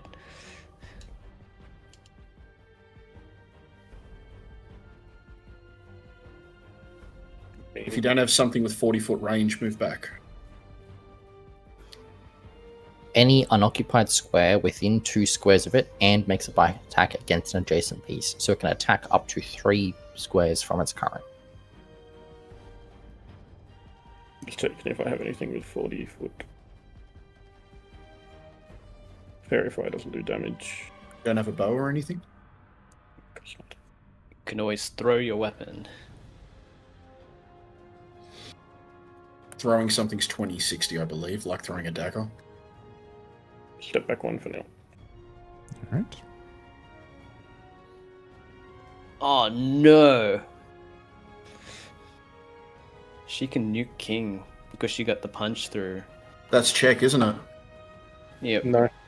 Oh no, not if we. That's a D&D Oh yeah, action to do D&D that. died, yeah. Oh yeah, that's her D&D skill. So the king is unaffected by the queen damage. You mind if I come out, or Yeah, go. For actually, he's probably going to kill. He's going to kill Kiwi. Kiwi, it. I mean, have you got something that goes in a line? Have you got like lightning or something like that? No, Thunderbolt? he can't shoot over the goblin. He's kind Kill of up. If he's got a thing that moves in a line and kicks everything in its path, kill our pawn to kill the queen. Otherwise, he's dead. He'll kill Dondar straight away. only lightning bolt really has much. Yeah, that's what I said. Have you got lightning bolt or something? So if I have a spell that does not need line of sight, I can cast it without hitting the pawn in front of me. Potentially, depends what it is. I think we talked about it with Kai before. I think you kind of need line of sight for the game to not be broken. Yeah, what are you thinking? Moonbeamed everybody. Yeah. Well, I mean, wall of force would block the queen. I've got an attack that'll work if Riv will allow it. I'll put it in the chat. I could also push her off the board to the right. Ooh. Would that kill her? Hey, yeah, give it a crack, I guess. Riv, if I was to cast that 60-foot cone in front of me, that would include the queen. It would also nuke the pawn that's directly in front of me. Potentially, yeah. So it's a cone. That's Oh yeah, that would. It would. So a cone, so it would go Yeah. like that and like Yeah. that. 20, 30. So it would kill 60, this one guy and her, Okay. Yeah, it and would. shouldn't kill the two on the other side. Right, you want to try that? Oh, I don't want her to kill Dondar next turn because Dondar can kill multiple. So, all right, consume resource. I cast Conjure Barrage. I think we'll allow it. I think what I will do as well, I will say that these two guys also get hit by it because it will sort of go over their square a little bit. I don't know. But the squares are 20 feet. Okay, fine. As long as I've got the queen, I don't care. The blink dog being able to just delete anything within 3 squares of it in any direction is kind of OP as fuck. Yeah, that's why I was hoping I would have those skills as the blink dog because he told me as the blink dog. But And the bishop kills anything within 6 things on its line, and then kills an adjacent. Mhm. So that's 2 for 1 as well. Blink Dog will pop here, kill Berberus. Yep. Blink dog. Oh man! How? Because it's adjacent. The blink dog can kill anything within 3 squares of it. Has to But be in a that's- line though. Yeah. That's move and attack, not just one or the Yeah. other, isn't it? It's part It's of a the special ability. ability. So it Okay. can move 2 squares and then make a bite. I'm pretty much locked down at the moment by the doggo.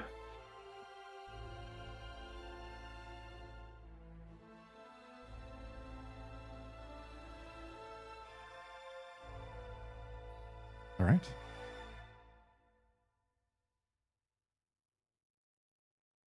We got to get people out on the board. Yeah, I'm tempted to put. Oh wait, what's the range of queen? Is it 5 squares now? I think Or it's is it 4. Yeah, 4. 4 Attack squares? or move unlimited.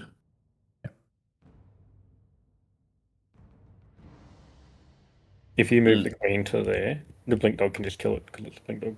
Yeah, no, I was thinking of moving queen to like here, and then killing these two guys.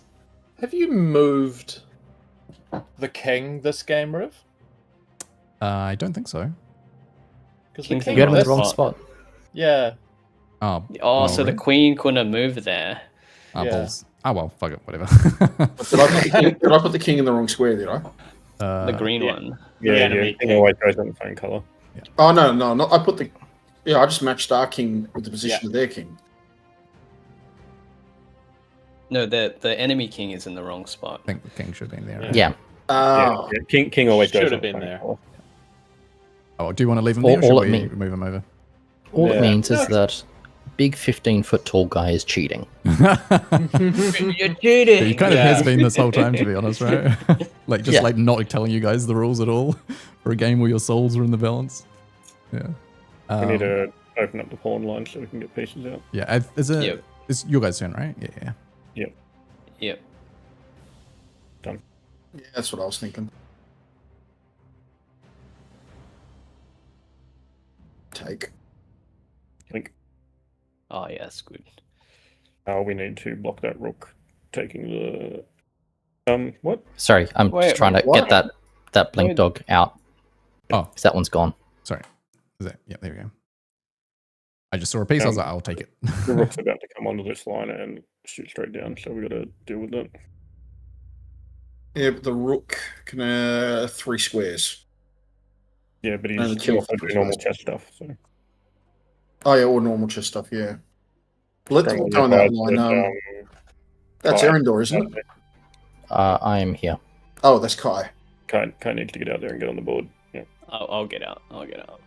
Once I mean, Kai's definitely got a 120-foot spell. If it goes into direct line, Kai can just attack it. I need line of sight, don't I? Try Yeah, again. can't- so if it goes there, you can. You may Oh, need yeah, to move could. yourself up to there and then across. I've had a few times it's. Oh, it's kind of jank. There Okay. should be. I don't know why, but most of the time I it see. works. It worked for me. I have to go straight and then one more. Yeah, okay. I've The, moved, the, yeah. the tokens shouldn't be clipping. There's a setting called unconstrained movement that should be on, but you might need to turn it on yourself. Have a look over on the left. There's like a little little ghost guy beneath the measuring ruler. If you click that on so it's blue, it'll give you unconstrained movement maybe. I haven't got the You don't little have ghost it? guy. Okay, cool. Yeah, don't worry about it. I ain't got Yeah, I it. had the same issue, Kai. Lasso, so. I think in theory it should be available for everyone. Like I've turned it on, so it should affect everyone, but maybe it's not. All I've good only got anyway. yeah, it's blank, but that's okay. Oh, sorry. Okay, should I do my thing? Yeah, do your thing. I'm going to cast invisibility on our queen. All right. Does it work? Queen goes invisible. No way. You hear the voice go, "What? Did you kill your own queen? Ha ha! So foolish." All right. I think. Now we're stuck with the AI that can see the queen but can't see the queen. Yeah. This guy's just gonna shoot him.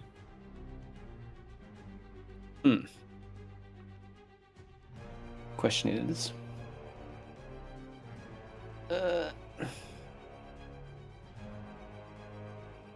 Lasso, you got a nice AoE spell? Oh, Spirit Guardians, bro. no, way. because no, it doesn't work because the squares are 20 feet big. Is it Like, 15 radius? Oh, yeah. unlucky. So it doesn't work. Like the best thing I can do is I can moonbeam. I can moonbeam up here, Or do you want me to If get you out ever of the way to decide open Dondar up? you'll need to factor in melee players. Yeah. So here's my thoughts, guys. I'm going to send a screenshot in just one moment. Oh, Riv's like, oh no. So it better not be naked dwarven ladies again. Not this time. That's happened. Only to Kiwi, apparently.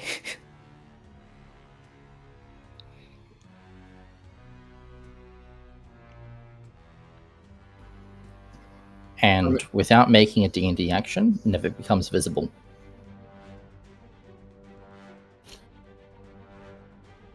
Sorry, was it? It's still only check though. No. No. You just do it. Oh, you just do it. Okay. Yeah. Yeah, you would just do it, wouldn't you? Alright. Let's go. Yeah. Cool. I feel like you guys are cooking.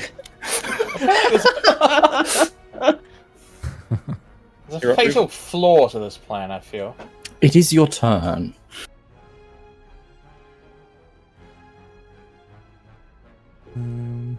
Well, the flaw is that we haven't moved.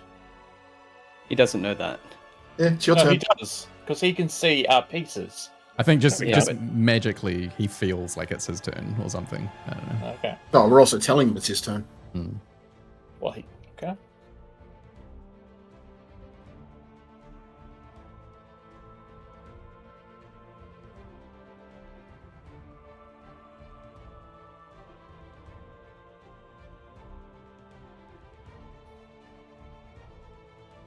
Oh wait, hang on. There was an illegal move. GG. It's invisible. You don't know. He doesn't know he's checked. Okay, I was going to say, do we need to announce that it's checked? I think so, right? Because Yeah, you what were, was the point of it? Then he would know exactly where the queen is. because I would know where the queen is then, but I think when you move into that position, you have to announce check. Like you can never take a king. Like it's just not part of the rules to be able to do that. So you would say Okay. king is in Check. check. Yeah, King is in check. Yeah. I suppose because it's invisible, but still in check. Yeah. yeah.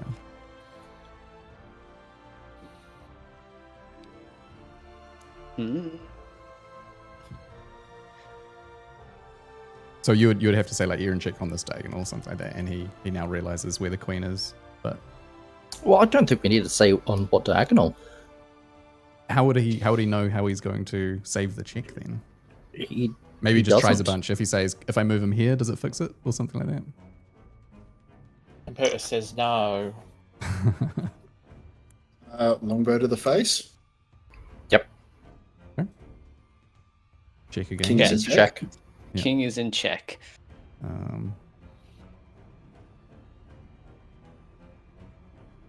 Oops.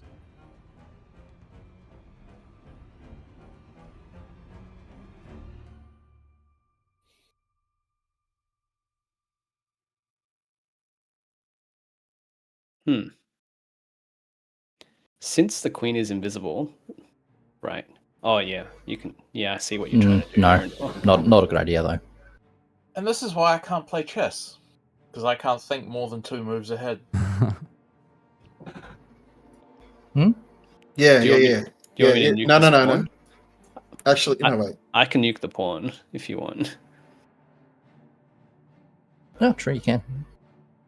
Yeah, I cast a firebolt on this pawn. I mean, goblin. Yeah.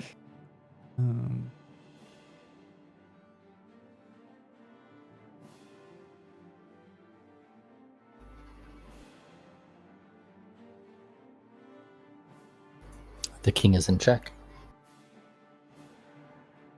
Bastard. Okay.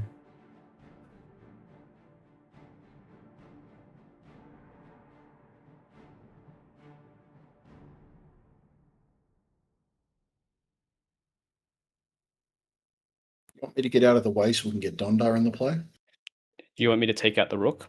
I can just firebolt the rook from here. What's the range on Firebolt? It's 100 yards. I have spell sniper. Oh, okay. What about that? Do it. Ios? All right, I nuke the rook from here. Reeve, question for you. Yeah. Are these actually using up all our spell slots and stuff, or? Yes. Yeah, why not?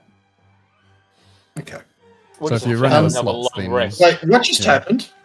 Yeah, what just happened? How did he do Did two you moves? just? How did you move and take? This is a bishop, right? Yeah.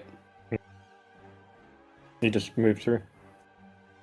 Oh, does he have... What's the bishop's special ability again? He Learning he the- moved and attacked on the diagonal. He took on the diagonal. That's all. Oh, he did the chest attack. It was just Yeah. a check So move. then Yeah. now it's just Kai moved to there as the yeah, knight move. I'll just do this and take up. Oh wait, you're a and I knight. will- Fuck. Yes, I'm a knight. Jesus, I am so bad at this game, dude. Okay, there you go. King is in check. Is he? No, Wait, he's not. no, it's not. Sorry, No, because I'm a D&D knight. action. God damn it! Yes, D&D action. Sorry, buddy. I need someone to kill the gobs. Should I just kill it? Yeah, firebolt him, man. Yeah, firebolt the goblin. Can't you just stab it? No, because it's 30 24. feet away. Because it's like I'm in the middle of my square, and then it's like 10 feet, and then another 20. Oh.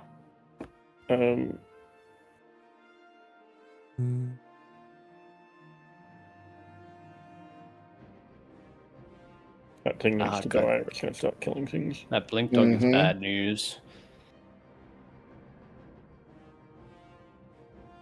Uh, It doesn't die next turn. Kai dies. Well, No, dies. 'cause- It doesn't die oh, now. no. Kai doesn't move. Kai's dead. The dog can do. Kai needs to pull back. Yeah. No, not if we move pawn up. Kai could It always can move teleport. forward. It can move It wherever can wants. teleport to there, and Oh, I forgot about that shitty skill. Okay. Yeah, you need to move back. If he moves back Right. one square, he's safe, right? Isn't he? No, I can't move. Oh, I need it's to just move. right, I need to yeah. move like a knight. I need to Yeah, move. you're safe now. Why not go 2 squares ahead so you could take the rook? Because it 2 can still- squares ahead because I can go into range of the freaking pawns. The pawns. No, the pawns are now on the diagonal, so now the pawn can actually attack you. yeah. The pawns are Now you only need on to the take that diagonal one. now. Oh, they can't attack forward like Nope. just normal. That means I can move here then, right? Yeah, you could, and you'd be safe. I can't move through my guy. Yeah, Can you we need- not you move need Move to go around the around. outside. Just go around. go around. I got you. Don't know why that constrained thing is affecting you guys, but anyway. Look at that. mm.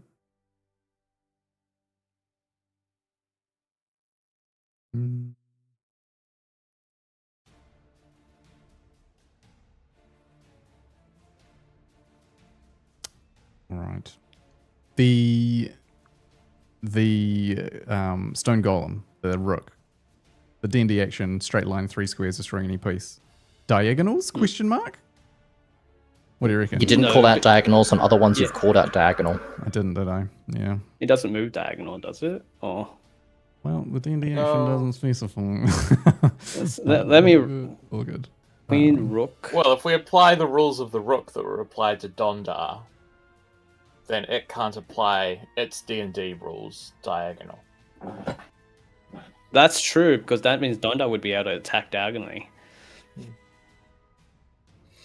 Even though Dondar Honest is not answer, a, firebolt that. even though Dondar is not a blink dog. Oh no, I can't. No, firebolt that.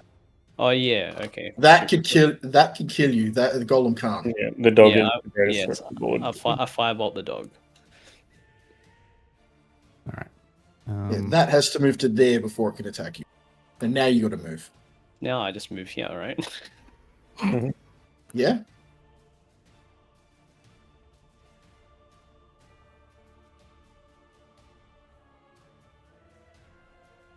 Mm. No, leave her there. Take with the. I'd do that. You Is just that gonna also- spear throw, or you're Mm, gonna move as a pawn. You're gonna use the pawn to move to attack I diagonal. was trying to think how we get Erendor out, but that doesn't really help. Well, if you Erendor move out. Erendor, then the king's in check. Oh, that's true. Yeah, if we get that one out, but we No, you want just to have get to rid of move- that first. No, it can't attack sideways. He only can spear through diagonal. Yes, Yeah. So we do not want that hitting the back line, so we may as well take it out before it. But if you go there, The golem can kill you. Yeah, exactly. Golem can Which is crush why through I, two squares. I need to go out that way. We need to get rid of that one. All right, then we kill this one first. Spear throw with either one Well- of these two. There is a world, I'm giving it away here, where Erendor goes to here. It's the king in check. The king has to go right because he can't go back. Cause... No, he doesn't. If he goes there, the rook would just do his shoot through and kill his own piece and kill Erendor as well. Oh, that's right. Yeah, Mhm. that still resolves. Check. Alright, disregard. Or use the queen. Use the queen. It's got laser beam. Use either of those two One, pawns. 2, 3, 4. Oh, yeah, use the pawn. Just use either of the pawns. We'll Yep. spear through the gob. I'm gonna You die. need to move. Yep. No, you're fine. What just happened? No, that one. Oh, yeah, I can just kill it. I'll Right. just kill it. Riv, can they only attack forward on the two angles or backwards on the two angles as well? I'd It's probably say spear backwards throw. as well. It's a spear throw. Yeah. The Alright, hello. queen laser beams that goblin from there. The queen would laser beam you as well. Does she friendly fire? Yep. Oh, she does. Then All I just pieces friendly fire. Yeah, definitely Oh not. The queen. shit. You have to kill it. Yeah, I will kill it. I will Just fireball. take out the rook already. Oh, you want to take out the rook? All right, Yeah. I'll take out the rook. That's a better idea. Um, Why didn't you think of that last? I did, but I wanted the king dead. I want. okay. I don't know. I think there is literally nothing you can do. My opinion, move. Get Erendor on the map. Or, yep. Yeah, Erendor needs to come out. I'm coming out. And then I'll get out of your angle, get Dondar on the map. Or no. Or even this rook here, down the bottom corner. We go across one and then it's in play. Nice.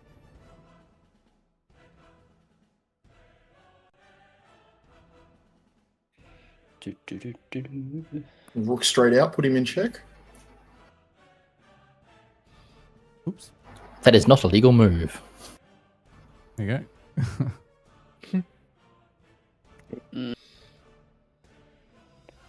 Move the queen there. Protects the rook. Yeah, Puts him back in check. Yeah, yeah, it Yeah. does actually. Yep, do yeah, it. checks. Oh shit. You're in Okay. check. I think You're in that's check. the only move I can make, right? Javelin throw. Actually, you could move the queen to take that because the queen's safe because it's got the pawn guarding it. Once Sorry? you And then queen he- to take, Fuck. and would drop invisibility though. Yeah, but I still think that's game.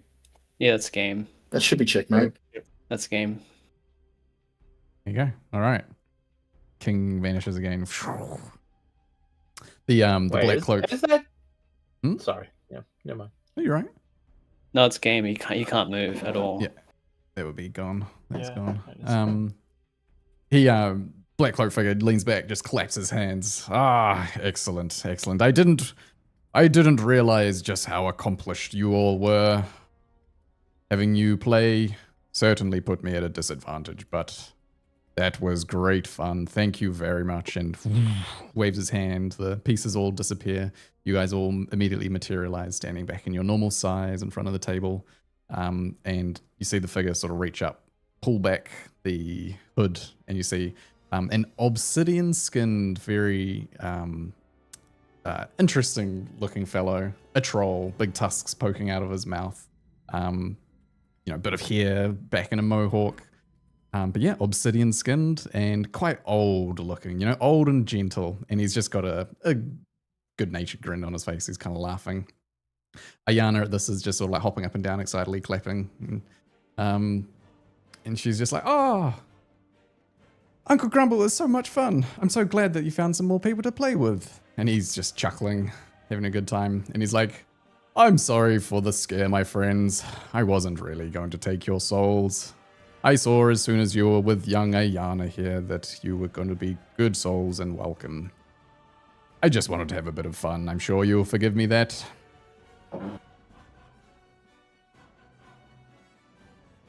You could have simply asked for a game. Ah, but where's the fun in that?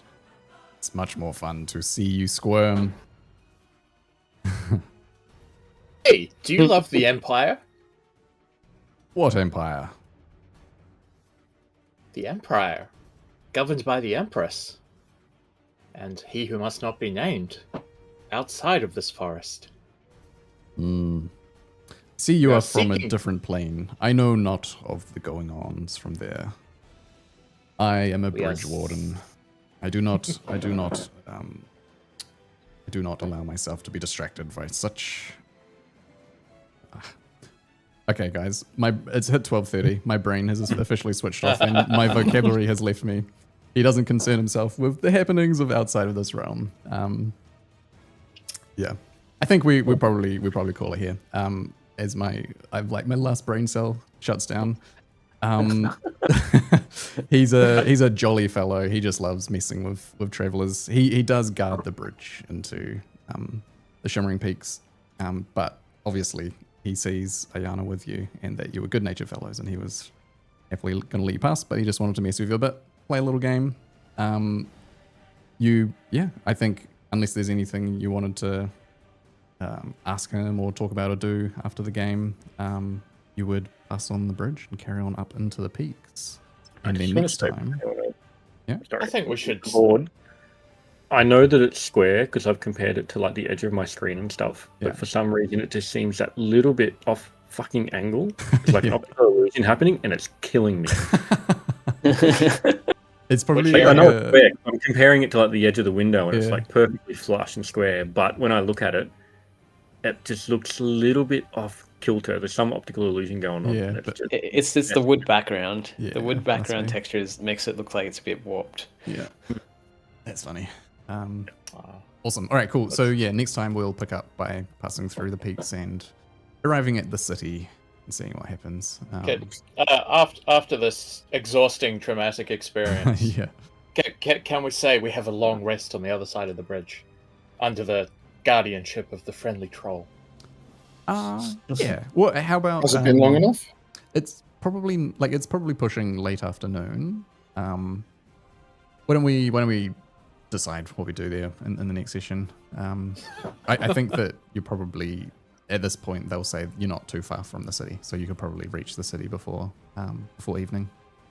And how many more trolls will we encounter then? You're a bit spent, are you, Kiwi? Well, I thought I was. I thought I had like two. Oh, yeah. I've lost 2 3-level and a 4th level spell slot. So They will tell you that the what's it called? The river. It hasn't. The Ring River protects the Shimmering Peaks and forms a natural barrier. There is no more threats, no more concerning phase spirits on this side of the river. So your travels will be smooth from here. Are we still recording? Yes. Would you like me to switch it off so you can? No. I want to ask a question in character. Oh yeah, absolutely, go for it. Has this guy given us his name? You heard Ayana refer to him as Grumble the Annihilator. Uncle Grumble. Uncle Grumble. Grumble, I have a question for you. We had a pixie blow some dust into Ayana's face. Mm.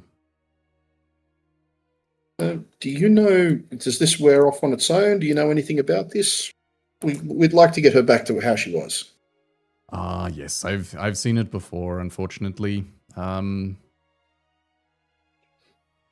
believe it is called gossamer dust from the gossamer woods. I assume that is the route you took.